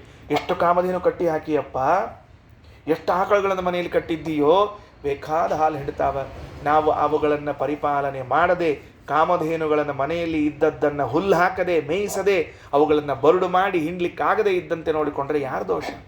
ಅದರಿಂದ ಶ್ರೀಮದಾಚಾರ್ಯ ಅಂತಾರೆ, ನಿನಗೆ ದೇವರ ಅನುಗ್ರಹ ಆಗಬೇಕಾಗಿದ್ರೆ ನಿನಗೆ ಒಪ್ಪಿಸಿರುವಂತಹ ವರ್ಣಾಶ್ರಮ ಧರ್ಮಗಳನ್ನು ಮಾಡು. ಇದಕ್ಕೆ ಬೇರೆ ದಾರಿ ಇಲ್ಲ. ವಿಪ್ರಮುಖೈ ಸದಾ ವೇದವಾದೋನ್ಮುಖೈ ಸುಪ್ರತಾಪೈಕ್ಷಿತೀಶೇಶ್ವರೈಶ್ಚಾರ್ಚಿತಂ ಅಪ್ರತರ್ಕ್ಯೋರು ಸಂವಿದ್ಗುಣಂ ನಿರ್ಮಲಂ ಸಪ್ರಕಾಶಾಜರಾನಂದರೂಪಂ ಪರಂ ಪ್ರೀಣಯಾಮೋ ವಾಸುದೇವಂ ದೇವತಾಮಂಡಲಾಖಂಡಮಂಡಲಂ ಪ್ರೀಣಯಾಮೋ ವಾಸುದೇವಂ. ಎರಡನೇ ಸಾಲಿನಲ್ಲಿ ಅಪ್ರತರ್ಕ್ಯೋರು ಸಂವಿದ್ಗುಣಂ ನಿರ್ಮಲಂ. ಹೇಗಿದ್ದಾನೆ ದೇವರು? ಹೀಗೆ ಬ್ರಾಹ್ಮಣರಿಂದಲೂ ಕ್ಷತ್ರಿಯರಿಂದಲೂ ಅವರವರ ವರ್ಣಾಶ್ರಮದವರಿಂದಲೂ ಪೂಜಿತನಾದ ಹರಿ ಅಪ್ರತರ್ಕ್ಯ. ಅಪ್ರತರ್ಕ್ಯ ಅಂದರೆ ಅವನನ್ನು ತರ್ಕದಿಂದ ತಿಳಿತೇನೆ ಅಂತ ಹೋಗಬೇಡ್ರಿ. ನಿಮ್ಮ ಇಮ್ಯಾಜಿನೇಷನ್, ತರ್ಕ ಅಂದರೆ ಊಹಾ, ನಿಮ್ಮ ಊಹೆಗೆ ತಕ್ಕಂತೆ ದೇವರನ್ನು ತಿಳಿತೇನೆ ಅಂತ ಹೋಗಬೇಡ್ರಿ. ದೇವರ ಹಾಗಿಲ್ಲ. ನೈಷಾ ತರ್ಕೇಣ ಮತಿರಾಪನೇಯ ಪ್ರೋಕ್ತಾನ್ಯೇನೈವ ಸುಜ್ಞಾನಾಯ ಪ್ರೇಷ್ಠ. ನಚಿಕೇತ ಯಮದೇವರಿಗೆ ಕೇಳಿದ್ನಂತೆ, ದೇವರನ್ನ ಹೆಂಗೆ ತಿಳ್ಕೊಳ್ಳಿ ಹೇಳ್ರಿ ಯಮದೇವರು ಹೆಂಗೆ ಕೇಳಿದ್ನಂತೆ. ಅವ ಯಮದೇವ್ರ ಮನೆಗೆ ಹೋಗಿದ್ನಂತೆ. ಅಪ್ಪ ದಾನ ಕೊಡೋವಾಗ ಮಿಸ್ ಆಗಿ ಮಗನ ದಾನ ಕೊಟ್ಬಿಟ್ಟಿದ್ದ. ಯಾರಿಗೆ ದಾನ ಕೊಟ್ಟಿದ್ದ? ಯಮದೇವ್ರಿಗೆ ದಾನ ಕೊಟ್ಟಿದ್ದಂತವ. ಎಷ್ಟು ವಿಚಿತ್ರ ಎಲ್ಲಾದರೂ. ದಾನ ಕೊಡೋ ಕಾಲಕ್ಕೆ ಮಗನ ಕೈಲಿ ಕೊಡಿಸ್ತಿರ್ತಾರೆ, ಮಗನ್ನ ದಾನ ಕೊಡ್ತಿರಂಗಿಲ್ಲ ಯಾರು. ಅಂಥದ್ದು ಮಗನ್ನೇ ದಾನ ಕೊಟ್ಟುಬಿಟ್ಟಿದ್ದಂತೆ. ಅವನು ಹೋಗಿದ್ದ, ಕೇಳಿದ ದೇವರನ್ನ ಹೆಂಗೆ ತಿಳ್ಕೊಳ್ಳಿ ಎಂದ. ನೈಷಾ ತರ್ಕೇಣ ಮತಿರಾಪನೀಯ. ನಿನ್ನ ತರ್ಕ ಬುದ್ಧಿಯಿಂದ, ಲಾಜಿಕ್ಕಿನಿಂದ, ಯುಕ್ತಿಗಳಿಂದ, ಊಹೆಗಳಿಂದ ದೇವರನ್ನು ತಿಳ್ಕೋಬೇಡ. ಅಪ್ರತರ್ಕ್ಯ. ದೇವರು ಎಂದೆಂದೂ ತರ್ಕದಿಂದ ಸಿಗುವನಲ್ಲ, ತಿಳಿಯುವನಲ್ಲ. ಮತ್ತು ಹೆಂಗೆ ತಿಳಿಬೇಕು ಅಂದರೆ ಅದು ವೇದದಿಂದಲೋ ದೊಡ್ಡವರ ಮಾತಿನಿಂದಲೂ ತಿಳಿಯಬೇಕು ಅಷ್ಟೇ, ಬೇರೆ ದಾರಿ ಇಲ್ಲ. ಯಾರು ಅವನನ್ನು ಕಂಡಿದ್ದಾರೋ ಅವರಿಂದ ತಿಳಿಬಹುದು, ಇಲ್ಲ ವೇದದಿಂದ ತಿಳಿಯಬಹುದೇ ಹೊರತಾಗಿ ಕಂಡವರಿಂದ ತಿಳಿಲಿಕ್ಕೆ ಬರೋದಿಲ್ಲ, ಮತ್ತು ತರ್ಕದಿಂದಲೂ ತಿಳಿಲಿಕ್ಕೆ ಬರೋದಿಲ್ಲ. ಅಂಥವನು ಭಗವಂತ. ಅಪ್ರತರ್ಕ್ಯ ಉರು ಸಂವಿದ್ಗುಣಂ. ಶ್ರೇಷ್ಠವಾದ ಜ್ಞಾನವೆಂಬುವಂಥ ಗುಣವುಳ್ಳವನು. ಗುಣಗಳಲ್ಲಿ ಆನಂದ, ರೂಪ, ರಸ, ಗಂಧ ಇವೆಲ್ಲ ಗುಣಗಳು. ಈ ಎಲ್ಲ ಗುಣಗಳಿಗಿಂತಲೂ ಶ್ರೇಷ್ಠ ಗುಣ ಯಾವುದು ಅಂದರೆ ಜ್ಞಾನ. ಯಾಕೆ ಅಂದರೆ ನಹಿ ಜ್ಞಾನೇನ ಸದೃಶಂ ಪವಿತ್ರಮಿಹ ವಿದ್ಯತೆ. ಉಳಿದ ಗುಣಗಳಿಗೆ ಶೇಡಾಗುವ ಪ್ರಸಕ್ತಿ ಇದೆ, ವಿಕಾರ ಆಗುವ ಪ್ರಸಕ್ತಿ ಇದೆ. ಜ್ಞಾನವೆಂಬ ಗುಣಕ್ಕೆ ಆ ತರಹದ್ದಿಲ್ಲ. ಜ್ಞಾನಕ್ಕೆ ಮಡಿ ಮೈಲಿಗೆಗಳ ಪ್ರಸಂಗ ಬರೋದಿಲ್ಲ. ಜ್ಞಾನ ಇನ್ನೊಬ್ಬರನ್ನೂ ಪವಿತ್ರಗೊಳಿಸ್ತದೆ, ಸ್ವತಃ ಪವಿತ್ರವಾಗಿರ್ತದೆ. ಆದ್ದರಿಂದ ಭಗವಂತನಲ್ಲಿರುವಂತಹ ಶ್ರೇಷ್ಠ ಗುಣವನ್ನು ನೀನು ಚಿಂತನೆ ಮಾಡೋದಾದರೆ ಅಪ್ರತರ್ಕ್ಯ ಉರು ಸಂವಿತ್ ಗುಣಂ. ಉರು ಶ್ರೇಷ್ಠವಾದ, ಸಂವಿತ್ ಜ್ಞಾನವೆಂಬ ಗುಣವುಳ್ಳವನು ಪರಮಾತ್ಮನೆಂಬುದಾಗಿ. ಮತ್ತೆಂಥವನು? ನಿರ್ಮಲ.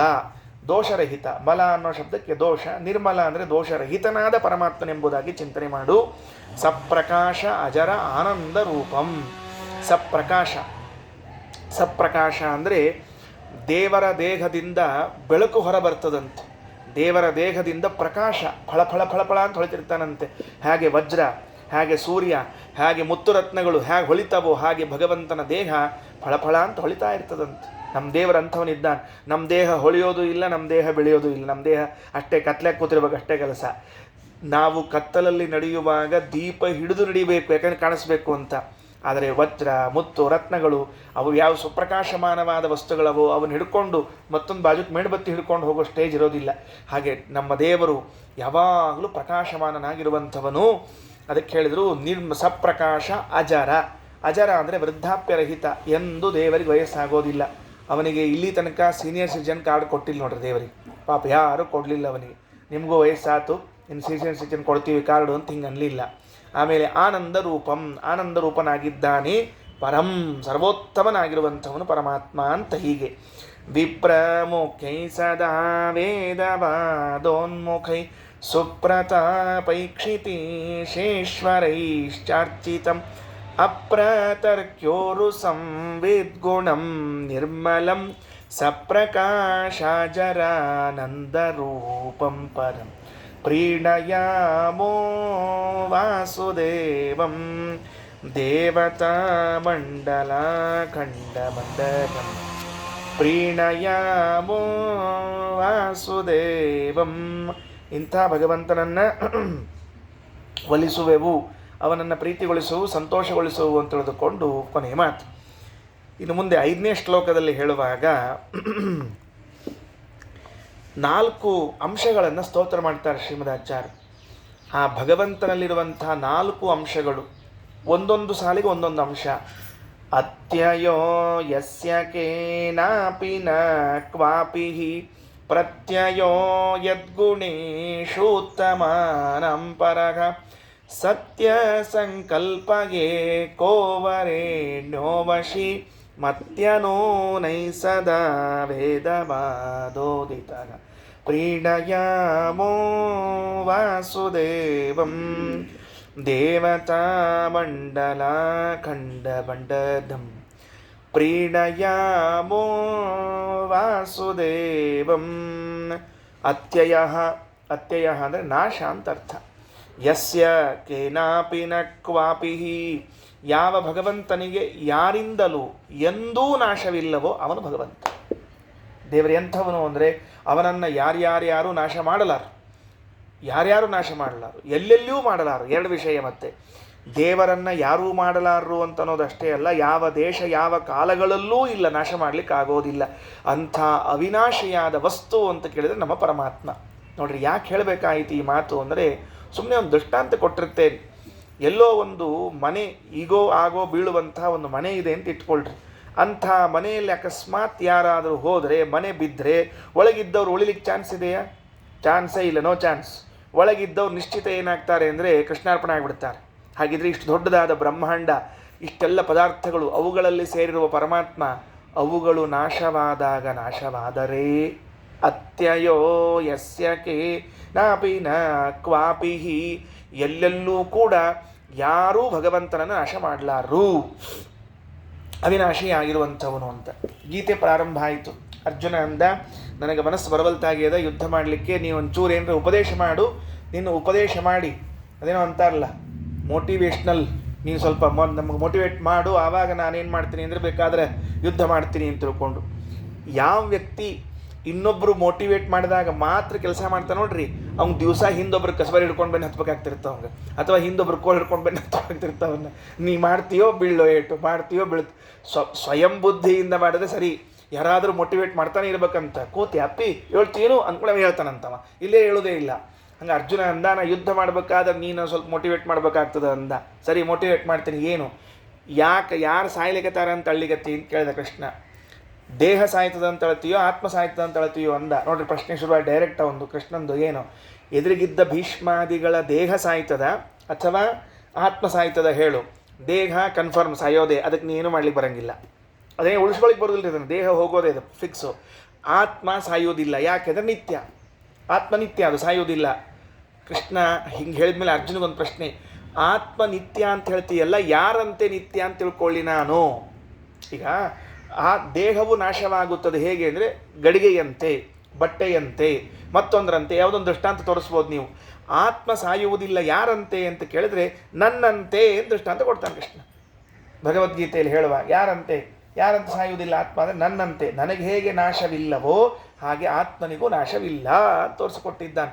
ಆ ದೃಷ್ಟಾಂತ ತಲೆಯಲ್ಲಿ ಉಳ್ಕೊಂಡ್ರೆ ಈ ಮಾತು ಅರ್ಥ ಆಗುತ್ತೆ. ಅತ್ಯಯೋ ಯಸ್ಯ ಕೇನಾಪಿ ನ ಕ್ವಾಪಿ ಪ್ರತ್ಯಯೋ ಯದ್ಗುಣೇಷು ಉತ್ತಮಾನಂ ಪರಃ ಸತ್ಯ ಸಂಕಲ್ಪಗೆ ಕೋವರೇಣ್ಯೋ ವಶಿ ಮಧ್ಯನೋ ನೈಸದಾ ವೇದವಾದೋದಿತ ಪ್ರೀಣಯಾಮೋ ವಾಸುದೇವಂ ದೇವತಾಮಂಡಲಾಖಂಡಮಂಡಲಂ ಪ್ರೀಣಯಾಮೋ ವಾಸುದೇವಂ. ಅತ್ಯಯಃ ನಾಶ, ಯಸ್ಯ ಯಾರಿಗೆ, ಕೇನಾಪಿ ಯಾರಿಂದಲೂ, ನಕ್ವಾಪಿ ಎಲ್ಲೂ ಇಲ್ಲವೋ, ಅವನೇ ನಮ್ಮ ದೇವರು, ಅವಿನಾಶಿಯಾದ ವಸ್ತು. ಭರವಸೆ ಬರ್ತದೆ. ನಾವು ಯಾವುದಾದ್ರೂ ಬ್ಯಾಂಕಿನಲ್ಲೋ ಪೋಸ್ಟಿನಲ್ಲೋ ಮತ್ಯಾವುದೋ ಕಂಪನಿಯಲ್ಲಿ ಹಣ ತೊಡಗಿಸ್ತಾ ಇದ್ದರೆ ಎಷ್ಟು ಸರ್ತಿ ವಿಚಾರ ಮಾಡ್ತೀವಿ, ಈ ಕಂಪನಿ ಎಂದಾದರೂ ಮುಳುಗಿತ್ತಾ, ಇತ್ತೋ ಇಲ್ವೋ, ಏನಾಗೋದಿಲ್ಲ ತಾನೇ, ಅದನ್ನು ಹಿಂಗಿಟ್ಟು ಬರೋಣ, ಹಂಗೆ ಕಂಪ್ನಿ ಮುಳುಗೋಣ, ಏನು ಪರಿಸ್ಥಿತಿ ಎಲ್ಲಾದರೂ ಇವನು ಎದೆ ಒಡೆದು ಹೋಗೋದಿಲ್ಲ. ಹಾಗಾದರೆ ನಾನು ಯಾರ ಮೇಲೆ ಇಷ್ಟು ವಿಶ್ವಾಸ ಇಟ್ಕೊಂಡಿದ್ದೀನಿ, ನಾನು ರಕ್ಷಣೆ ಮಾಡ್ತಾನೆ ಅಂತ ತಿಳ್ಕೊಂಡಿದ್ದೀನಿ, ಅವನೇ ಒಂದು ದಿವಸ ಢಮ್ಮಂದು ಬಿಟ್ಟರೆ ನನ್ನ ಪರಿಸ್ಥಿತಿ ಏನು? ಹೌದು, ನೀ ಯಾರು ಹಿಡ್ಕೊಂಡು ಬಂದಿದ್ದಿ ಅವನೇ ತಪ್ಪಿಸ್ಕೊಂಡು ಹೋಗ್ಯಾನ, ನಿಂದಿನ ಕತಿ ಅಂತ ಕೇಳಿದ್ರೆ ಹಂಗಾಗ್ಬಿಡ್ತದೆ. ಕುಂಭಮೇಳದಾಗ ಯಾರೋ ತಪ್ಪಿಸ್ಕೊಂಡ್ರು ಹಂಗೆ ಲೆಕ್ಕ ಆಗ್ತದೆ ಇದು. ಅದಕ್ಕೆ ಹಂಗಿಲ್ಲಪ್ಪ, ನಮ್ಮ ಸ್ವಾಮಿಗೆ ಎಂದೆಂದೂ ನಾಶ ಇಲ್ಲ, ಅವಿನಾಶಿ. 100 ಅಲ್ಲ, 1000 ಅಲ್ಲ, ಕೋಟಿ ವರ್ಷಗಳು ಕಳೆದರೂ, ಕೋಟಿ ವಿರೋಧಿಗಳು ಬಂದರೂ, ಯಾಕೆಂದರೆ ವಿರೋಧಿಗಳು ಬರ್ತಾರೆ, ತಮಗೆ ದೇವರು ಅನುಕೂಲ ಮಾಡಿಕೊಟ್ಟಿಲ್ಲ ಅನ್ನುವುದಕ್ಕೆ ವಿರೋಧಿಗಳಾಗ್ತಾರೆ ಅವರು. ನಮಗೆ ಯಾರು ಅನುಕೂಲ ಮಾಡಿಕೊಡ್ತಿರ್ತಾರೆ ನೋಡ್ರಿ, ಅವ್ರು ವಿರೋಧಿಗಳಲ್ರಿ, ಅವ್ರು ಮಿತ್ರರು. ಒಂದು ವೇಳೆ ವಿರೋಧ ಮಾಡಿದರೆ ಅಮಿತ್ರರಾಗ್ಬಿಡ್ತಾರೆ. ಹಾಗೆ ಬಂದರೂ ಕೂಡ ದೇವರನ್ನು ಯಾರೂ ನಾಶ ಮಾಡಲಾರರು. ಅತ್ಯಯೋ ಯಸ್ಯ ಕೇನಾಪಿ ನ ಕ್ವಾಪಿ ಪ್ರತ್ಯಯೋ ಯದ್ಗುಣೇಷು ಉತ್ತಮಾನಂ ಪರಃ. ಉತ್ತಮ ಅಧಿಕಾರಿಗಳಿಗೆ ಭಗವಂತನ ವಿಷಯ, ಭಗವಂತನ ಗುಣಗಳಲ್ಲಿ ಭಾರೀ ಶ್ರದ್ಧೆ, ಭಾರೀ ವಿಶ್ವಾಸ. ದೇವರ ಯಾವುದೇ ಒಂದು ಗುಣ, ಯದ್ಗುಣೇಶು ಒಂದು ಗುಣ ಅಲ್ಲ, ಭಗವಂತನ ಎಲ್ಲ ಗುಣಗಳಲ್ಲೂ ದೊಡ್ಡವರಿಗೆ, ಜ್ಞಾನಿಗಳಿಗೆ ಅಷ್ಟು ಉತ್ತಮವಾದ ವಿಶ್ವಾಸ.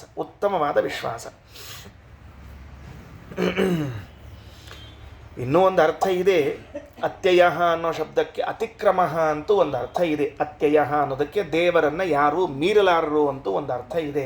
ಮತ್ತು ಮುಂದೆ ಇನ್ನೊಂದು ಸರ್ತಿ ಹೋಗಿ ಬಂದಾಗ ಹೇಳ್ತೀವಿ. ಹಾಗಾಗಿ ಏನಾಯಿತು?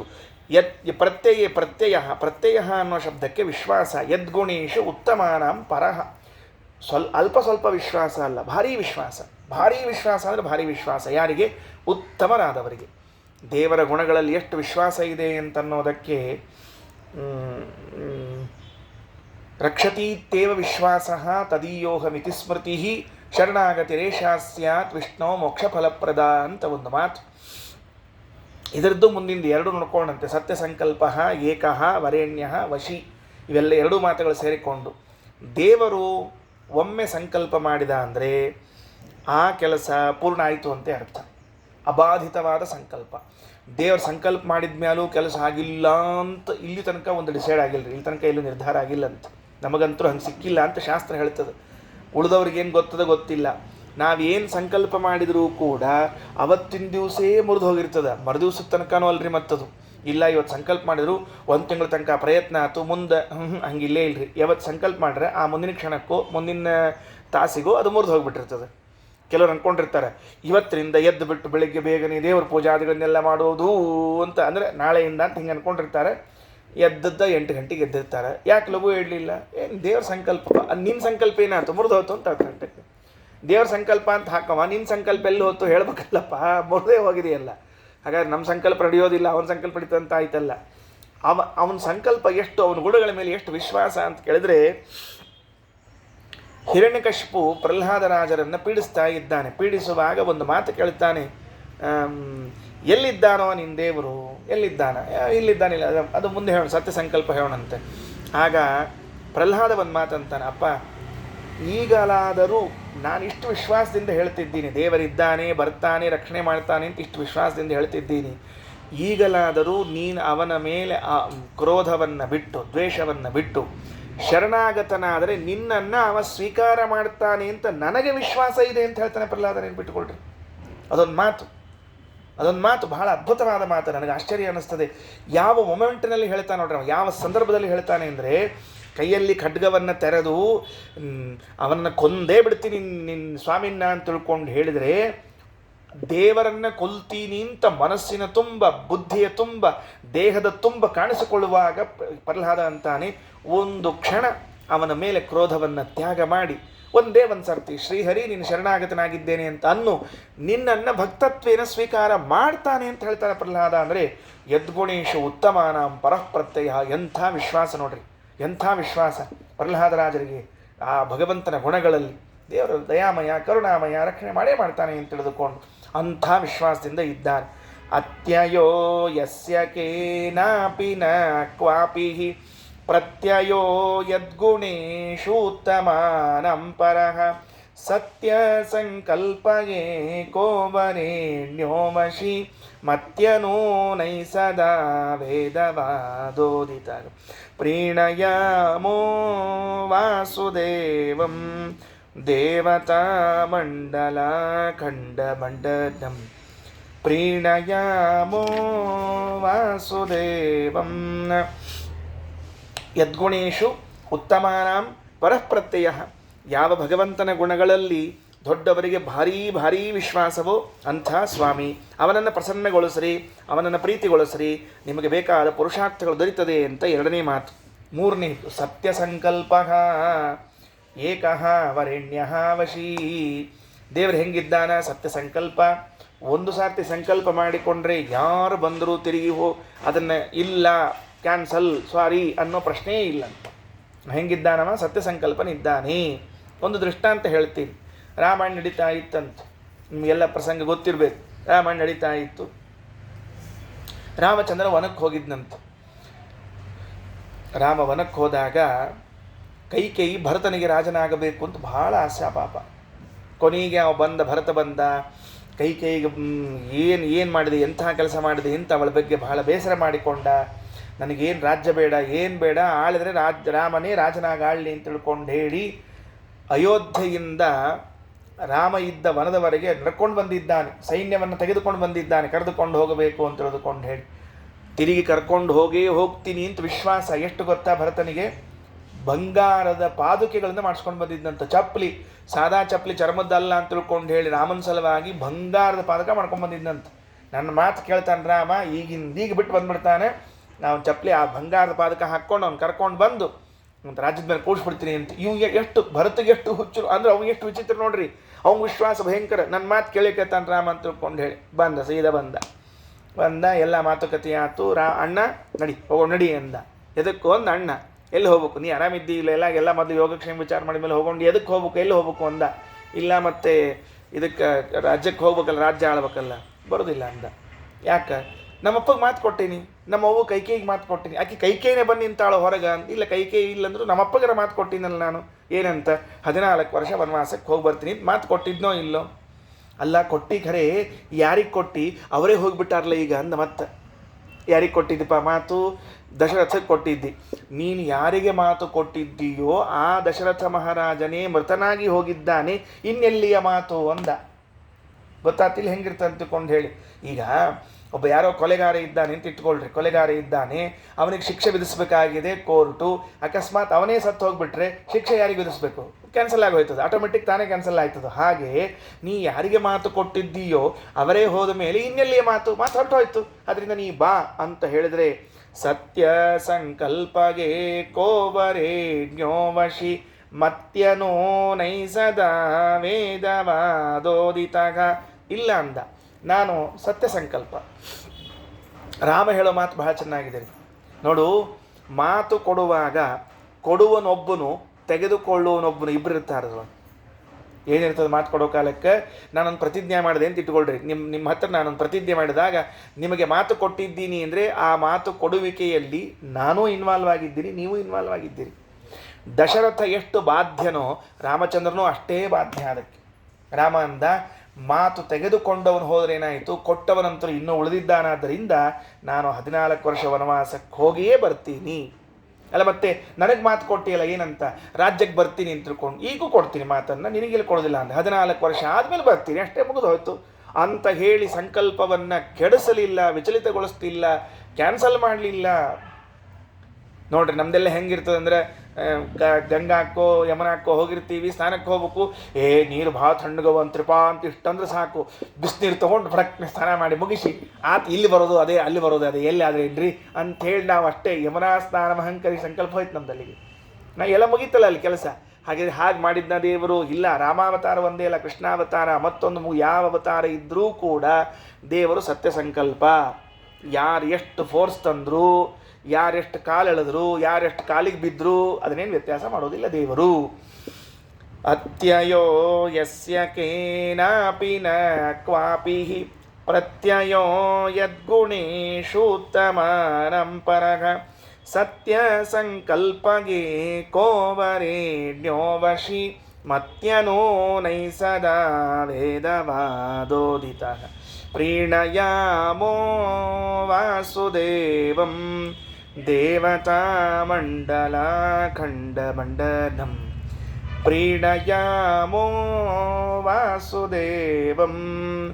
ಏಕಃ ಅಂದರೆ ಅವನಂತ ಮತ್ತೊಬ್ಬನಿಲ್ಲ, ಆದ್ದರಿಂದ ಅವನು ಏಕ, ಒಬ್ಬನೇ, ಅವನೊಬ್ಬನೇ ರೀ, ಒಂದು ಪೀಸ್. ಅದು ಇನ್ನೊಂದು ಪೀಸ್ ಅಂತಹದ್ದು ಬಂದೇ ಇಲ್ಲ ಜಗತ್ತಿನೊಳಗೆ. ನಮ್ಮಲ್ಲಿ ಕೆಲವು ಅಂತಿರ್ತಾರಲ್ಲ, ಈ ಅಂಗಡಿಗೆ ಹೋದಾಗ ಮಾರಾಟ ಮಾಡೋರು ಭಾಳ ಬುದ್ಧಿ ಹೊಂತಿರ್ತಾರೆ. ಅದರೊಳಗೆ ವಿಶೇಷವಾಗಿ ಸೀರಿಗಿರಿ ಮಾಡ್ತಿದ್ರು, ಅವ್ರು ಹೆಂಗೆ ಹೆಣ್ಮಕ್ಳಿಗೆ ಬುದ್ಧಿ ಕೆಡಿಸ್ತಾರೆ ಅಂದರೆ, ನೋಡ್ರಿ ಮೇಡಮ್ ಇದು ಲಾಸ್ಟ್ ಪೀಸ್ ರೀ, ಇನ್ನೊಂದು ಪೀಸ್ ಉಳ್ಕೊಂಡಿಲ್ರಿ, ಇಂಥದ್ದು ಮತ್ತೆ ಬರಂಗಿಲ್ಲ ನೋಡ್ರಿ ಅಂತ ಬರ್ತಾರೆ. ಪಾಪ ಅವ್ರು ಗಾಬರಿ ಆಗಿ, ಇದು ಒಂದೇ ಪೀಸ್ ಅಂತ, ಇನ್ನೊಂದಿಲ್ಲ ಅಂತ, ಬರಂಗಿಲ್ಲ ಅಂತ ಅಂದ್ಕೊಳ್ಳಿ ಗಬಕ್ಕಂತ ತೊಗೊಂಡ್ಬಿಡ್ತಾರೆ. ತೊಗೊಂಡ್ಮೇಲೆ ಗೊತ್ತಾಗ್ತದೆ ಅಂಥ 10 ಪೀಸ್ ಒಳಗೆ ಬಿದ್ದಾವಂತ ತಿಳ್ಕೊಂಡು ಹೇಳಿ. ಹಂಗಲ್ಲ ನಮ್ಮದು, ಅಂಥ ಮತ್ತೊಂದು ಪೀಸ್ ಇಲ್ಲೇ ಇಲ್ಲರಿ. ಅದಕ್ಕೆ ನಾಭಿರಾಜ ಅಂತ ಒಬ್ಬ ರಾಜ, ಅವ ಪುರೋಹಿತರನ್ನೆಲ್ಲ ಕರೆಸಿ ಹೋಮ ಮಾಡಿಸಿ ಹೇಳಿಸಿದ್ನಂತ, ನೋಡ್ರಿ ನನಗೆ ದೇವರಂಥ ಮಗ ಬೇಕು, ನಂಗೆ ಉಳಿದವ್ರು ಯಾರು ಬೇಡ ನಂಗೆ ದೇವರಂಥ ಮಗ ಬೇಕು ಅಂತ.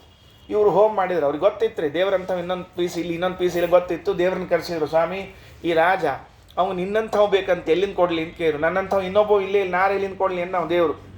ಇವಂಗೂ ಸಮಸ್ಯೆ, ಅವ್ರಿಗೂ ಸಮಸ್ಯೆ ರೀ, ಕೇಳೋರಿಗೂ ಸಮಸ್ಯೆ, ಹೇಳೋರಿಗೂ ಸಮಸ್ಯೆ. ಕೇಳೋರು ಏನು ಕೇಳ್ತಾರೆ, ನಿನ್ನಂಥವು ಬೇಕಂತ, ದೇವರಂದ ನನ್ನಂಥವು ಇನ್ನೊಬ್ಬ ಇಲ್ಲ ಎಲ್ಲಿಂದ ಕೊಡಲಿ ಅಂದ. ಮತ್ತೇನು ಮಾಡೋದು ಈಗ ಅಂತ ಕೇಳಿದ್ರು, ಏನಿಲ್ಲ ನಾನೇ ಮಗನಾಗಿ ಬರ್ತೀನಿ ಅಂದ. ಅವನೇ ಋಷಭನಾಮಕನಾಗಿ ಬಂದ. ಹೀಗಾಗಿ ಏಕಃ ಅವನೊಬ್ಬನೇ, ಅವನಂಥವ್ ಮತ್ತೊಬ್ಬನಿಲ್ಲ. ವರೇಣ್ಯ, ಗಾಯತ್ರಿ ಮಂತ್ರದಲ್ಲಿ ಬರುವಂತಹ ವರೇಣ್ಯ ಶಬ್ದದ ಅರ್ಥವೇ ವರೇಣ್ಯ, ವರಣೀಯ, ಪ್ರತಿಯೊಬ್ಬರಿಂದಲೂ ಪೂಜ್ಯನಾದವನು, ಪ್ರತಿಯೊಬ್ಬರಿಂದಲೂ ಅಪೇಕ್ಷಿತನಾದವನು ಅವನು. ವಶೀ, ಭಕ್ತರಿಗೆ ವಶನಾಗ್ತಾನೆ. ಹೇಗೆ ವಶನಾಗ್ತಾನೆ ಅಂತ ಮುಂದೆ ಒಂದು ಪಾಂಡವರ ವಿಷಯದಲ್ಲಿ ಬರ್ತದೆ, ಅದನ್ನು ಹೇಳ್ತೀನಿ. ಅತ್ಯಯೋ ಯಸ್ಯ ಕೇನಾಪಿ ನ ಕ್ವಾಪಿ ಪ್ರತ್ಯಯೋ ಯದ್ಗುಣೇಶು ಉತ್ತಮಾನಂ ಪರಃ ಸತ್ಯ ಸಂಕಲ್ಪಗೆ ಕೋವರೇಣ್ಯೋ ವಶಿ ಮತ್ಯನೂ ನೈಸದಾ ವೇದವಾದೋದಿತಃ ಪ್ರೀಣಯಾಮೋ ವಾಸುದೇವಂ ದೇವತಾಮಂಡಲಾಖಂಡಮಂಡಲಂ ಪ್ರೀಣಯಾಮೋ ವಾಸುದೇವಂ. ಕೊನೆಯದು ಮತ್ಯನೂನೈಹಿ, ಮತಿ ಅಂದರೆ ಬುದ್ಧಿ, ಮತಿ ಅಂದರೆ ಜ್ಞಾನ. ಜ್ಞಾನ ನೂನ ಅಂದರೆ ಕಡಿಮೆ. ಯಾರಿಗೆ ಜ್ಞಾನ ನೂನಾಗೆಯದೋ, ಮತಿ ನೂನಾಗೆಯದೋ ಅವರು ಅಜ್ಞಾನಿಗಳು. ಯಾರಿಗೆ ಮತಿ ಅನೂನವಾಗಿದೆಯೋ, ಕಡಿಮೆಯಾಗಿಲ್ಲವೋ, ಹೆಚ್ಚಿದೆಯೋ ಅವರು ಮತ್ಯನೂನರು, ದೊಡ್ಡ ಜ್ಞಾನಿಗಳು ಅಂತ ಅರ್ಥ. ಶ್ರೀಮದಾಚಾರ್ಯ ಶಬ್ದ ಪ್ರಯೋಗ ಹೇಗೆ ಮಾಡ್ತಾರೆ ನೋಡ್ರಿ. ಜ್ಞಾನಿಗಳು ಅಂತ ಯಾವಾಗ ಕರ್ಕೊಳ್ಳೋದು ಅಂದರೆ, ಬರೇ ಪುಸ್ತಕ ಓದಿದ್ದಕ್ಕಲ್ಲ, ಜ್ಞಾನದಲ್ಲಿ ಹೆಚ್ಚಳ ಆಗ್ತಾ ಹೋಗಬೇಕು, ಅದು ಬೆಳೆಸ್ಕೋತ ಹೋಗಬೇಕು. ಅಂಥವರು ಮತ್ಯನೂನರು. ನಾವು ಸದ್ಯಕ್ಕೆ ಜ್ಞಾನಿಗಳಿಂದ ಸದಾ ವೇದವಾದೋದಿತಃ, ಯಾವಾಗಲೂ ವೇದಾರ್ಥಗಳನ್ನು ಚರ್ಚೆ ಮಾಡಿ ನಿರ್ಣಯ ಮಾಡಿ ಭಗವಂತ ಸರ್ವೋತ್ತಮ ಅಂತ ತಿಳಿಯಲ್ಪಟ್ಟವು. ಹಾಗಾದರೆ ಲೋಕದಲ್ಲಿ ಜ್ಞಾನಿಗಳು ವೇದ ಪುರಾಣ ಬ್ರಹ್ಮಸೂತ್ರಾದಿಗಳನ್ನು ಇಟ್ಟುಕೊಂಡು ನಾರಾಯಣನೇ ಸರ್ವೋತ್ತಮ ಅಂತ ಸದಾ ನಿರ್ಧಾರ ಮಾಡಿಕೊಂಡಿದ್ದಾರಲ್ಲ, ಅಂಥದ್ದಕ್ಕೆ ವಿಷಯನಾದವನು ನಮ್ಮ ನಾರಾಯಣ. ಅದಕ್ಕೆ ಆಲೋಢ್ಯ ಸರ್ವಶಾಸ್ತ್ರಾಣಿ ವಿಚಾರ್ಯ ಚ ಪುನಃ ಪುನಃ ಇದಮೇಕಂ ಸುನಿಷ್ಪನ್ನಂ ಧ್ಯೇಯೋ ನಾರಾಯಣ ಸದಾ. ಎಲ್ಲ ಶಾಸ್ತ್ರಗಳನ್ನು, ಎಲ್ಲ ಗ್ರಂಥಗಳನ್ನು ಅರೆದು ಕುಡಿದ ಮೇಲೆ ನಿರ್ಧಾರ ಆದದ್ದು ಏನು ಅಂದರೆ ನಾರಾಯಣನೊಬ್ಬನೇ ಧ್ಯೇಯ. ನಾರಾಯಣನೊಬ್ಬನೇ ಪೂಜ್ಯ, ನಾರಾಯಣನೊಬ್ಬನೇ ಸ್ತುತ್ಯ ಅನ್ನುವಂತಹ ಮಾತು ನಿರ್ಧಾರ ಆಗಿದೆ ಅಂತನ್ನುವುದು ಈ 5ನೇ ಶ್ಲೋಕದ ತಾತ್ಪರ್ಯ. 4 ಅಂಶಗಳು. ಅತ್ಯಯೋ ಯಸ್ಯ ಕೇನಾಪಿ ನ ಕ್ವಾಪಿ ಪ್ರತ್ಯಯೋ ಯದ್ಗುಣೇಷು ಉತ್ತಮಾನಂ ಪರಃ ಸತ್ಯ ಸಂಕಲ್ಪಗೆ ಕೋವರೇಜ್ಞೋ ವಶಿ ಮತ್ಯನೂನೈ ಸದಾ ಭೇದವಾದೋದಿತಃ ಪ್ರೀಣಯಾಮೋ ವಾಸುದೇವಂ ದೇವತಾಮಂಡಲಾಖಂಡಮಂಡಲಂ ಪ್ರೀಣಯಾಮೋ ವಾಸುದೇವಂ. ಮುಂದಿನೊಂದು ಶ್ಲೋಕ ನೋಡಿ ನಿಲ್ಲಿಸೋಣಂತೆ, ಉಳಿದದ್ದನ್ನು ನಾಳೆ ನೋಡಂತೆ. ಏನಂತಾರ ಆಚಾರ್ಯರು ಈ ಶ್ಲೋಕದಲ್ಲಿ 2 ಸರ್ತಿ ಹೇಳ್ತಾರೆ ಒಂದೊಂದು ಪದವನ್ನು, 2 ಸರ್ತಿ ಹೇಳೋದು. ಯಾಕೆ ಅಂದರೆ ಅದಕ್ಕೆ ವ್ಯಾಖ್ಯಾನಕಾರ ತಿಳಿಸ್ತಾರೆ. ಆದರಾತಿಶಯ ದ್ಯೋತನಾಯ, ಯಾವಾಗ ಪುನರುಕ್ತಿ ಮಾಡ್ತಾರೆ ಅಂದರೆ ನಮಗೆ ಆ ವಿಷಯದಲ್ಲಿ ಆದರ ಇತ್ತು ಅಂದರೆ ಆಗ ಪುನರುಕ್ತಿ ಏನು ಮಾಡ್ತಾರಂತೆ, ಒಂದು ಸರ್ತಿ ಹೇಳಿದ್ದನ್ನೇ ಹೇಳೋದು, ಮತ್ತೊಂದು ಸರ್ತಿ ಹೇಳೋದು. ಯಾಕೆ ಹೇಳೋದು ಅಂತ ಕೇಳಿದರೆ ನಮಗೆ ಅದರಲ್ಲಿ ಆದರ ಇದೆ ಅಂತ. ಈಗ ನೋಡ್ರಿ, ಯಾರ್ದೋ ಮನೆಗೆ ಊಟಕ್ಕೆ ಕರ್ಲಿಕ್ಕೆ ಹೋಗಿರ್ತೀವಿ, ಬರಬೇಕು ಅಂತ ಹೇಳ್ಬೇಕಲ್ಲ, ಹಂಗಿಲ್ಲ, ಬರ್ಬೇಕಾ ಮತ್ತು ನೋಡ್ರಿ ಬರ್ಬೇಕಾ. 2 ಸರ್ತಿ ಹೇಳ್ತೀವೋ, ಸ್ಪೆಲ್ಲಿಂಗ್ ಚೇಂಜ್ ಆಗಿದೆ. ನಾನು ಮೊದಲೇ ಸಲ ಬರಬೇಕು ಅಂತ ಹೇಳಿದ್ದಕ್ಕೆ 2ನೇ ಸರ್ತಿ ಬರಬೇಕು ಅಂತ ಹೇಳಿದ್ದಕ್ಕೆ ಏನು ಸ್ಪೆಲ್ಲಿಂಗ್ ಏನು ಚೇಂಜ್ ಇಲ್ಲಲ್ಲ. ಮತ್ತು ಆದಮೇಲೆ ಯಾಕೆ ಹೇಳಿಕತ್ತಿ ಅಂದರೆ ನೀವು ಬರಬೇಕು ಅನ್ನುವಲ್ಲಿ ನಮಗೆ ಆದರ ಇದೆ, ನಮಗೆ ಬೇಕೇ ಬೇಕು. ಹಾಗೆ ಆಚಾರ್ಯರು ಮುಂದಿನ ಸ್ತೋತ್ರ ಪಶ್ಯತಾಂ ದುಃಖ ಸಂತಾನ ನಿರ್ಮೂಲನಂ ದೃಶ್ಯತಾಂ ದೃಶ್ಯತಾಮಿತ್ಯಜೇಷಾಚ್ಚಿತಂ ನಶ್ಯತಾಂ ದೂರಗಂ ಸರ್ವದಾಪ್ಯಾತ್ಮಗಂ ವಶ್ಯತಾಂ ಸ್ವೇಚ್ಛಯಾ ಸಜ್ಜನೇಶ್ವಾಗತಂ ಪ್ರೀಣಯಾಮೋ ವಾಸುದೇವಂ ದೇವತಾಮಂಡಲಾಖಂಡಮಂಡಲಂ ಪ್ರೀಣಯಾಮೋ ವಾಸುದೇವಂ. ಮೊದಲನೆಯದ್ದು ಪಶ್ಯತಾಂ, ಯಾರು ನೋಡ್ತಾರೋ, ಯಾರನ್ನ? ಬ್ರಹ್ಮ ಇತಿ ಶೇಷಃ, ಆ ಭಗವಂತನನ್ನು ಯಾರು ಕಾಣ್ತಾರೋ, ಕಂಡಾಗ ಆಗುವ ಆನಂದ ಇದೆಯಲ್ಲ ಅದು ವರ್ಣನಾತೀತ, ಅವರ್ಣನೀಯ, ಅದು ಅನಿರ್ವಚನೀಯ. ಅದು ನಿಜವಾಗಲೂ ಅದ್ವೈತಿಗಳು ಅನಿರ್ವಚನೀಯ ಇಲ್ಲಿ ಉಪಯೋಗಿಸ್ಕೊಳ್ಬೇಕು. ಅವನ ಕಂಡಾಗ ಆಗುವ ಆನಂದ ಇನ್ನೆಲ್ಲೂ ಇಲ್ಲ. ಅದು ಆದಾಗ ಏನಾಗ್ತದೆ? ದುಃಖ ಸಂತಾನ ನಿರ್ಮೂಲನಂ, ದುಃಖಗಳ ಪರಂಪರೆಯೇ ಮೂಲ ಸಹಿತವಾಗಿ ಕಿತ್ತೋಗ್ಬಿಡ್ತದಂತೆ. ಬೇರು ಸಹಿತವಾಗಿ ಮರ ಬಿತ್ತು ಅಂತಾರಲ್ಲ, ಹಾಗೆ ದುಃಖದ ಬೇರು ಸಹಿತವಾದ ಸಂತಾನ ಸಹಿತವಾದದ್ದೆಲ್ಲ ಹೊರಟು ಹೋಗ್ತದೆ ಯಾವಾಗ ಭಗವಂತನನ್ನು ಕಂಡಾಗ. ಒಬ್ಬರು ಆಚಾರು ಪುರಾಣ ಹೇಳಿಕತ್ತಿದ್ರಂತೆ, ನಮ್ಮ ಹಂಗೆ ಯಾವುದೋ ಒಂದು ಗುಡಿಯಾಗ ಕೂತ್ಕೊಂಡು ಪುರಾಣ ನಡೆದಾಗ ಒಬ್ಬ ಕಳ್ಳ ಹಿಂಗೆ ಹೊಂಟಿದ್ದಾರೆ, ಕಳ್ತನಕ್ಕೆ ಹೋಗ್ಬೇಕು. ಅವ್ನು ಸಂಜೆ ಕಾರ್ಯಕ್ರಮ, ಕಳ್ತನ, ಇವ್ರದ್ದು ಪುರಾಣ ಕಾರ್ಯಕ್ರಮ ಆಚಾರ ಸಂಜೆಗೆ ಹೇಳಲಿಕ್ಕೆ ಹೊಂಟಿದ್ದು. ಆಚಾರ ಪುರಾಣ ಹೇಳಿಕತ್ತಿದ್ರಲ್ಲ ಅಂತ ಒಂದು ಕ್ಷಣ ಕೂತ್ರಿ, ಸ್ವಲ್ಪ ಕತ್ಲೆ ಆಗಲಿ, ಜನ ಎಲ್ಲ ಸ್ವಲ್ಪ ಈ ಕಡೆ ಪುರಾಣಕ್ಕೆ ಬರಲಿ ಅಂತ ಕೂತ್ಕೊಂಡು ನಾವು ಪುಣ್ಯಾತ್ಮ ಕೂತ್ಕೊಂಡು ಕೂಡಲೇ ಆಚಾರ ಏನು ಮಾಡಿದ್ರು ಅಂತ ಕೃಷ್ಣನ ಬಗ್ಗೆ ಹೇಳಿಕತ್ತಿರಂತ. ಎಂಥ ಕೃಷ್ಣ ನಮ್ಮ ಸ್ವಾಮಿ, ಅವ್ರ ಆಚಾರ ತಮ್ಮ ಸ್ಟೈಲ್ನಾಗ ಹೇಳಿಬಿಟ್ರು. ಹೇಳೋ ಕಾಲಕ್ಕೆ ಬಾಯಿ ತುಂಬ ಶಬ್ದ ಬಳಸಿ ಹೇಳಿಬಿಟ್ರು. ತಲೆ ಮೇಲೆ ಒಂದು ರತ್ನ ಖಚಿತವಾದ ಕಿರೀಟ ಇಟ್ಟುಕೊಂಡಾನ ಕೃಷ್ಣ. ಹಾ ಏನ ರತ್ನಗಳು, ಏನವು ಫಳ ಫಳ ಫಳ ಫಳ ಅಂತ ಹೊಳಿತಾ ಇದೆ. ಕಿವಿಯಲ್ಲಿ ಹಾಕ್ಕೊಂಡಿದ್ದಾನೆ ಬೆಂಡವಾಲಿ ಹೆಂಗಿದೆ, ಕೈಯಲ್ಲಿ ಬಂಗಾರದ ಬಳಿಗಳು, ಕುತ್ತಿಗೆಯಲ್ಲಿ ಸರಗಳು, ಆಮೇಲೆ ಕಾಲಲ್ಲಿ ಗೆಜ್ಜೆಗಳು, ಸೊಂಟದಲ್ಲಿ ಉಡ್ದಾರ, ಎಲ್ಲ ಬಂಗಾರ ಬಂಗಾರ ಬಂಗಾರ ಫಳ ಫಳ ಅಂತ ಹೇಳ್ಬಿಟ್ಟ. ಅವು ಕಳ್ಳಗೆ ವಿಚಾರ ಬಂತು. ಅವ ಅಂದ, ದಿವಸ ಒಬ್ಬೊಬ್ಬರ ಮನೆಗೆ ಹೋಗಿ ಕದಿಯೋಕ್ಕಿಂತ ಈ ಕೃಷ್ಣನ ಒಮ್ಮೆ ಕದ್ದು ಬಿಟ್ರೆ ಫುಲ್ ಲೈಫ್ ಸೆಟ್ಲ್. ಸುಮ್ಮನೆ ಈಗ ನೋಡ್ರಿ, ದಿವಸ ಇವ್ರ ಮನೆಗೆ ಹೋಗ್ಬೇಕು, ಅಲ್ಲಿ ಒಂದೇನೋ ತಾಮ್ರ ತಂಬಿಗೆ ಸಿಗ್ತದೆ, ಒಂದು ಇವೇನಿರ್ತಾವೆ ಮನೆ ಬ್ಯಾಗ್ ಏನಿರಂಗೆ ಇಲ್ಲ, ತಾಮ್ರ ತಂಬಿಗೆ, ಹಿತ್ತಾಳೆ ಬುಟ್ಟಿ, ತೀರ್ಸೌಟು, ಒಟ್ಟಗ ಇವೆ. ಇವನ್ ಎಷ್ಟು ದಿವಸ ಅಂತ ಮಾಡ್ಕೊಂಡು ಬದುಕಬೇಕು. ಒಂದು ಸರ್ತಿ ಕೃಷ್ಣನ್ ನಂಬೋನು ಹಿಡ್ಕೊಂಡು ಕದ್ದು ಬಿಟ್ರೆ ಮುಗಿದು ಹೋಯ್ತು ಅಂತ ಅನ್ಕೊಂಡ. ಆದರೆ ಅಡ್ರೆಸ್ ಬೇಕಲ್ಲ, ಈ ಕೃಷ್ಣ ಎಲ್ಲಿ ಸಿಗ್ತಾನೆ ಅಂತ ತಿಳ್ಕೊಂಡು ಹೇಳಿ. ಆಗ ಪಾಪ ಆಚಾರ ಪುರಾಣ ಮುಗಿಯೋ ತನಕ ಕೂತಿದ್ದಂತ. ಪುರಾಣ ಮುಗಿದ್ಮೇಲೆ ಕೇಳಿದಂತ ಆಚಾರ್ಯ ಬಂದ, ಆಚಾರ ಪುರಾಣದಾಗ ಕೃಷ್ಣನ ಬಗ್ಗೆ ಹೇಳಿದ್ರಲ್ಲ, ಅವ ಎಲ್ಲಿ ಸಿಗುತ್ತಾನ ಅಂತ ಕೇಳಿದಂತ. ಆಚಾರ ಬಿದ್ದು ನಗ್ಲಿಕ್ಕೆ ಶುರು ಮಾಡಿದ್ರು. ಈ ಕೃಷ್ಣ ಎಲ್ಲಿ ಸಿಗ್ತಾನಂತ ಅವ್ರಿಗೆ ಎಲ್ಲಿ ಗೊತ್ತಿರ್ಬೇಕು, ಪಾಪ ಆಚಾರ್ಯಗೆ ಅವ್ರಿಗೆ ಗೊತ್ತಿದ್ರು, ಅವ್ರು ಅಲ್ಲೇ ಹೋಗ್ತಿರು, ಇಲ್ಲಾಕೆ ಬರ್ತಿರು ಪುರಾಣ ಹೇಳಿಕ್ಕೆ. ಅದಕ್ಕೆ ಅವ್ರೇನು ಮಾಡಿದ್ರು, ಒಂದು ಸುಮ್ಮನೆ ಹೇಳಿದ್ರು, ನೋಡಪ್ಪ ಹಿಂಗೆ ಉದ್ದಕ್ಕೆ ಹೋಗ್ಕೋತ ಹೋಗು, ಮಥುರಾ ಅಂತ ಒಂದು ಊರದ, ಅದಾದ್ಮೇಲೆ ಒಂದು ಗೋಕುಲ ಅಂತ ಬರ್ತದ, ಆ ವೃಂದಾವನ ಅಥವಾ ಗೋಕುಲದಲ್ಲಿ ಎಲ್ಲೋ ಸಿಗ್ತಾನೆ ಹೋಗು ಅಂತ ಹೇಳಿ ಕಳಿಸ್ಬಿಟ್ರು. ಮೈ ಮೇಲಿಂದ ತಪ್ಪಿಸ್ಕೊಂಡ್ರೆ ಸಾಕಾಗಿತ್ತು ನೋಡ್ರಿ. ಮೊದಲು ಹಿಂಗೆ ದಾರಿ ಹಿಡ್ಕೊಂಡು ಹೋಗು, ಮಥುರಾ ಅಂತ ಬರ್ತದೆ, ಅಲ್ಲಿ ಹೋದ್ಕೊಳ್ಳೆ ಒಂದು ಮುಂದೆ ನದಿ ಯಮುನಾ ದಾಟಿದ ಮೇಲೆ ಗೋಕುಲವೋ ವೃಂದಾವನ ಅಂತ ಇರ್ತದೆ, ಅಲ್ಲೆಲ್ಲೋ ಈ ಗೋಪಾಲ ಸ್ತ್ರೀಯ ಜೊತೆಗೆ ಆಟ ಆಡ್ತಿರ್ತಾನೆ, ಹೋಗಿ ನಿಮ್ಮ ಕೃಷ್ಣ ಅಂತ ಹೇಳಿ ಕಳಿಸ್ಬಿಟ್ರು. ಪಾಪ ಇವನದನ್ನು ಖರೆ ಅಂತ ತಿಳ್ಕೊಂಡು ಅವತ್ತಿನಿಂದ ಈ ಕಳ್ತನ ಎಲ್ಲ ತಿಲಾಂಜಲಿ ಕೊಟ್ಟು ಅಲ್ಲಿಂದ ಹೊಂಟಾಮ. ಊರೂರು ಹೋಗ್ತಿದ್ದಾನೆ. ಅವನಿಗೆ ಅವತ್ತು ಮಥುರಾ ಗೊತ್ತಿಲ್ಲ, ತುಂಬ ಹಿಂದಾದ ಕಥೆ. ಮಥುರೆಯೂ ಗೊತ್ತಿಲ್ಲ, ಗೋಕುಲ ಗೊತ್ತಿಲ್ಲ, ವೃಂದಾವನ ಗೊತ್ತಿಲ್ಲ. ಮುಂದಿನ ಊರಿಗೆ ಹೋದ. ಮುಂದಿನ ಊರಿಗೆ ಹೋದ್ಕೊಳ್ಳೆ ಅಲ್ಲೊಬ್ಬರನ್ನು ಕೇಳ್ದ, ಆಚಾರ್ಯ ಈ ಊರಿನ ಕೃಷ್ಣ ಅಂತ ಎಲ್ಲಿದ್ದಾನೆ ಅಂತ ಕೇಳಿದ. ಆ ಆಚಾರ್ಯ ಅಂತ ತಿಳ್ಕೊಂಡಿದ್ರು ಅವ್ರ ಊರಿನಾಗ ಒಬ್ಬ ನೀರು ಬಡಿಸೋ ಕೃಷ್ಣ ಅಂತ ಇದ್ದವ, ಊಟಕ್ಕೆ ಕೂತ ನೀರು ಬಡಿಸ್ತಿದ್ದವ, ಕೃಷ್ಣ ನೀರು ಹಾಕ್ತೀನಿ ಅಂದ್ಕೊಂಡು ಬಂದ್ಬಿಡ್ತಿದ್ದವ. ಓ ಆ ಕೃಷ್ಣನ್ ಹೇಳ್ಯಾನ ಅಂತ ತಿಳ್ಕೊಂಡು ಆ ಕೃಷ್ಣನ್ ಕರ್ಕೊಂಬರೋ ಇಲ್ಲ ಅಂದ. ಅವ ಬಂದರಿ ಪಾಪ ಹೊರಗೆ ಪಂಜ ಉಟ್ಕೊಂಡು ನಿಂತಿದ್ದವ ಕೃಷ್ಣ, ಯಾಕಂದ್ರೆ ಅವ ನೀರು ಬಡಿಸೋ ಕೃಷ್ಣವ. ಇವಲ್ರಿ ಸರ ಅವ ಇನ್ನೊಬ್ಬ ಕೃಷ್ಣರಿ ಅಂದ. ಅವ ನಮ್ಮೂರಾಗಿಲ್ಲ ಹೋಗಂತ ಹೇಳ್ಬಿಟ್ರು. ಮುಂದಿನ ಊರಿಗೆ ಬಂದರು. ಆ ಊರಿನಾಗ ಕೃಷ್ಣ ಅಂತ ಕೇಳಿದ್ರೆ ಆ ಊರಿನಾಗಿನ ಕೃಷ್ಣ ಒಬ್ಬ ಇದ್ದ. ಅವ ಕಿರಾಣಿ ಅಂಗಡಿ ಇಟ್ಕೊಂಡು ಕೃಷ್ಣ ಇದ್ದಾರೆ. ಅವ ಕೃಷ್ಣ ಶೇಟವ. ಅವನು ಕರ್ಸಿದ್ರಿ ಇವ ಅಲ್ರಿ ಇವ ಅಲ್ಲ ಮ್ಯಾಲೆ ಕಿರೀಟ ಇರ್ತದಂತ ಕೈಯಾಗ ಹಿಂಗೆ ಇರ್ತದೆ. ಅವ ಇಲ್ಲೆಲ್ಲಿ ಸಿಗೋದಿಲ್ಲ, ನಡಿ ಹೋಗಿ ನಡಿ ಅಂತ ಹೇಳ್ಬಿಟ್ರು. ಹಿಂಗೆ ಪಾಪ ಹೋಗ್ಕೋತ ಮಥುರಾ ಮುಟ್ಟೋದ್ರಾಗ ಇವನಿಗೆ 4 ವರ್ಷ ಹಿಡಿತ್ರಿ ಅವನಿಗೆ. ಯಾಕಂದ್ರೆ ಎಲ್ಲ ಊರು ಸುತ್ಕೋತ ಹೋಗಿದ್ರೆ ಅವ 4 ವರ್ಷ ಹಿಡಿತು. 5ನೇ ವರ್ಷಕ್ಕೆ ಮಥುರಾಗ ಬಂದ. ಮಥುರಾದಾಗ ಕೇಳ್ದ, ಎಲ್ಲಿ ನೋಡಿದಲ್ಲಿ ಕೃಷ್ಣ ಕೃಷ್ಣ ಅನ್ನೋರೆ. ಒಬ್ರು ಯಾರೋ ಅಡ್ರೆಸ್ ಹೇಳಿರಂತ, ನೋಡಪ್ಪಿ ಹಿಂಗೆ ಹುಡುಕಿರು ಸಿಗಾಗಿಲ್ಲ ಅವ ಕೃಷ್ಣ, ಅಲ್ಲಿ ಹೋಗು ಆ ಯಮುನಾ ದಂಡಿ ಮೇಲೆ ಸ್ನಾನ ಮಾಡಿಕೊಂಡು ಆ ಕಡೆ ಮರದ ಹತ್ರ ಹೋಗು, ಸಿಗ್ತಾನೆ ನಿನಗೆ ಅಂತ ಹೇಳಿಬಿಟ್ರು. ಇದು ಪಾಪ 5 ವರ್ಷದಿಂದ ಹುಡುಕಿ ಕಂಗಾಲಾಗಿದ್ದು ಕೊನೆ ಚಾನ್ಸ್ ಆಗಲಿ ಅಂತ ತಿಳ್ಕೊಂಡು ಹೇಳಿ ಬಂದು ಯಮುನಾದೊಳಗೆ ಮುಳುಗಿ ಸ್ನಾನ ಮಾಡಿ ಅಲ್ಲಿ ಹೋಗಿ ನಿಂತ್ಕೊಂಡ.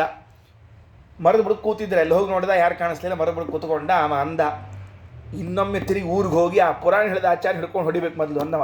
ಸುಳ್ಳು ಹೇಳಿದವ ನನಗೆ, ಎಲ್ಲೋ ಕಿರೀಟ ಕುಂಡ್ಲ ಅಂದ, ಬಂಗಾರ ಅಂತ ತಿಳ್ಕೊಂಡು ಮೋಸ ಹೋಗ್ಬಿಟ್ಟೆ ನಾನು ಅಂತ ಅಂದ್ಕೊಂಡು ತಿರುಗಿ ಹೋಗ್ಬೇಕು ಇನ್ನು ಅಂತ ಅನ್ಕೊಂಡ. ಯಾರೋ ಬೆನ್ನ ಮೇಲೆ ಕೈ ಇಟ್ಟಂಗೆ ಆಯ್ತಂತೆ. ಯಾರಪ್ಪ ಬೆನ್ನ ಮೇಲೆ ಕೈ ಇಟ್ಟದ್ದು ನನಗೇನು ತಿರುಗಿ ನೋಡ್ತಾ ಇದ್ದಾನೆ. ಸ್ವಯಂ ಕೃಷ್ಣನೇ ನಿಂತಿದ್ದಂತೆ ಬಂದು. ಇವು 4 ವರ್ಷದಿಂದ ಕೂತ್ರೆ ನಿಂತ್ರೆ ಕೃಷ್ಣ ಕೃಷ್ಣ ಕೃಷ್ಣ ಕೃಷ್ಣ, ಕಿರೀಟ ಹಾಕ್ಕೊಂಡಾನ ಕುಂಡ್ಲ ಹಾಕ್ಕೊಂಡಾನ ಅಂತ ದೇವ್ರ ಎದುರಿಗೇ ಬಂದು ನಿಂತ. ಏನು ಮಾತಾಡಬೇಕು ಅಂತ ಅವ್ನಿಗೆ ಶಬ್ದ ಬರ್ತಿಲ್ಲ. ಪಶ್ಯತಾಂ ಏನು ನೋಡಿ ಏನಾಗಬೇಕು. ಪಶ್ಯತಾಂ ದುಃಖ ಸಂತಾನ ನಿರ್ಮೂಲನಂ ದೃಶ್ಯತಾಮಿತ್ಯಜೇಷಾಚಿತಂ ನಶ್ಯತಾಂ ದೂರಗಂ ಸರ್ವದಾಪಾತ್ಮಗಂ ವಶ್ಯತಾಂ ಸ್ವೇಚ್ಛಯಾ ಸಜ್ಜನೇಶ್ವಗತಂ ಪ್ರೀಣಯಾಮೋ ವಾಸುದೇವಂ. ಎದುರಿಗೆ ಕೃಷ್ಣ ಬಂದು ನಿಂತಿದ್ದಾನೆ. ನೋಡಿದ, ಮಾತೇ ಹೊರಟಿಲ್ಲ. 6 ತಿಂಗಳಿಂದ ಉಪವಾಸ ಮಾಡಿ ಕಾಯ್ದ ಧ್ರುವರಾಜರ ಮುಂದೆ ಇದ್ದಕ್ಕಿದ್ದಂತೆ ಬಂದು ನಿಂತಿದ್ನಲ್ಲ ವಾಸುದೇವ. ಏನು ಕೂಸೋ, ಏನು ಬೇಕಾಗಿತ್ತೋ ಮಾತಾಡು ಅಂದರೆ ಅಂದ್ಬಿಟ್ಟ. ಮಾತೇ ಬರ್ತಿಲ್ಲ. ಆ ಧ್ರುವರಾಜರಿಗಾದ ಅನುಭವ, ಈ ಕಳ್ಳನಿಗಾದ ಅನುಭವ. ಪಶ್ಯತಾಂ ದುಃಖ ಸಂತಾನ ನಿರ್ಮೂಲನಂ. ಕೃಷ್ಣ ಸಾಕಪ್ಪ, ಕಂಡಿ ಅಲ್ಲ, ಮುಗಿದು ಹೋಯ್ತು ಅಂತ ಪಾದ ಹೇಳಿ ನಮಸ್ಕಾರ ಮಾಡಿಬಿಟ್ಟ. ಕೃಷ್ಣ ಅಂದ, ಅಲ್ಲೋ ಈ ಕಿರೀಟ ಕುಂಡಲ ಕರ್ಣ ಇವು ಬೇಡ ನಿನಗಂತ ಕೇಳಿದ. ಇವನ್ ತಗೊಂಡು ನಾ ಏನು ಮಾಡಲಿ ಎಂದವ. ಇವನ್ ನೀನೇ ಇಟ್ಕೋ. ಆ ಪುರಾಣದಾಗ ಆಚಾರ್ಯರು ಕಿರೀಟ ಕುಂಡಲ ಅಂತ ಹೇಳಿದ ರುಚಿ ಹಚ್ಚಿದ್ದಕ್ಕೆ ನೀನು ಹುಡ್ಕೋದು ಬಂದೆ. ಇಲ್ಲಿಗೆ ಬರುವಾಗ ಅರ್ಥ ಆಯಿತು, ನೀನು ಅಷ್ಟು ಸುಲಭಕ್ಕೆ ಸಿಗೋ ವ್ಯಕ್ತಿ ಅಲ್ಲ. ನಿನ್ನನ್ನು ಪಡಿಬೇಕು ಅನ್ನೋದಕ್ಕಾಗಿ ಪುರಾಣಗಳಲ್ಲಿ ಕಿರೀಟ ಕುಂಡಲಗಳು ಸಂಪತ್ತು ಅಂತ ಹೇಳಿರ್ತಾರೆ. ಹಾಗಾದರೆ ದೇವರನ್ನು ಪಡೆಯುವುದಕ್ಕಾಗಿ ಲೋಕದ ಕೆಲವು ಸಾಮಗ್ರಿಗಳನ್ನು ದೇವರು ಕೊಟ್ಟಿರ್ತಾನಂತೆ, ಇದನ್ನು ತಗೋ ಬಾ ನನ್ನ ಹತ್ರ ಅಂತ ಹೇಳಿರ್ತಾನಂತೆ. ನೀನು ಸಿಕ್ಕಿದ್ದೀಯಾ, ಇದೇ ಸಾಕು, ನನಗೇನು ಬೇಡ ಅಂತ ದೇವರ ಹತ್ರನೇ ಉಳಿದುಬಿಟ್ಟ ಅಂತ ಹೀಗೆ ಕಥೆ ಕೇಳ್ತೀವಿ. ಧ್ರುವರಾಜರ ಪರಿಸ್ಥಿತಿಯು ಹಾಗೇ ಇದೆ. ಪಶ್ಯತಾಂ ದುಃಖ ಸಂತಾನ ನಿರ್ಮೂಲನಂ. ಯಾರು ಭಗವಂತನನ್ನು ಕಾಣ್ತಾರೋ ಅವರು ದುಃಖ ಸಂತಾನವೇ ನಿರ್ಮೂಲವಾಗ್ತದೆ ಅಂತ ತಿಳಿಸಿದ್ದಾರೆ. ಉಳಿದದ್ದನ್ನು ಮತ್ತೆ ನಾಳೆ ನೋಡ ಅಂತ ಹೇಳ್ತಾ ಶ್ರೀಕೃಷ್ಣಾರ್ಪಣಮಸ್ತು. ಅಕ್ಷಯಂ ಕರ್ಮ ಯಸ್ಮಿನ್ ಪರೇ ಸ್ವರ್ಪಿತಂ ಪ್ರಕ್ಷಯಂ ಯಾಂತೆ ದುಃಖಾನಿ ಯನ್ನಾಮತಃ ಅಕ್ಷರೋ ಯೋಜನಃ ಸರ್ವದೈವಾಮೃತಃ ಕುಕ್ಷಿಗಂ ಯಸ್ಯ ವಿಶ್ವಂ ಸದಾ ಜಾಧಿಕಂ ಪ್ರೀಣಯಾಮೋ ವಾಸುದೇವಂ. ಕೃಷ್ಣಾರ್ಪಣಮಸ್ತು.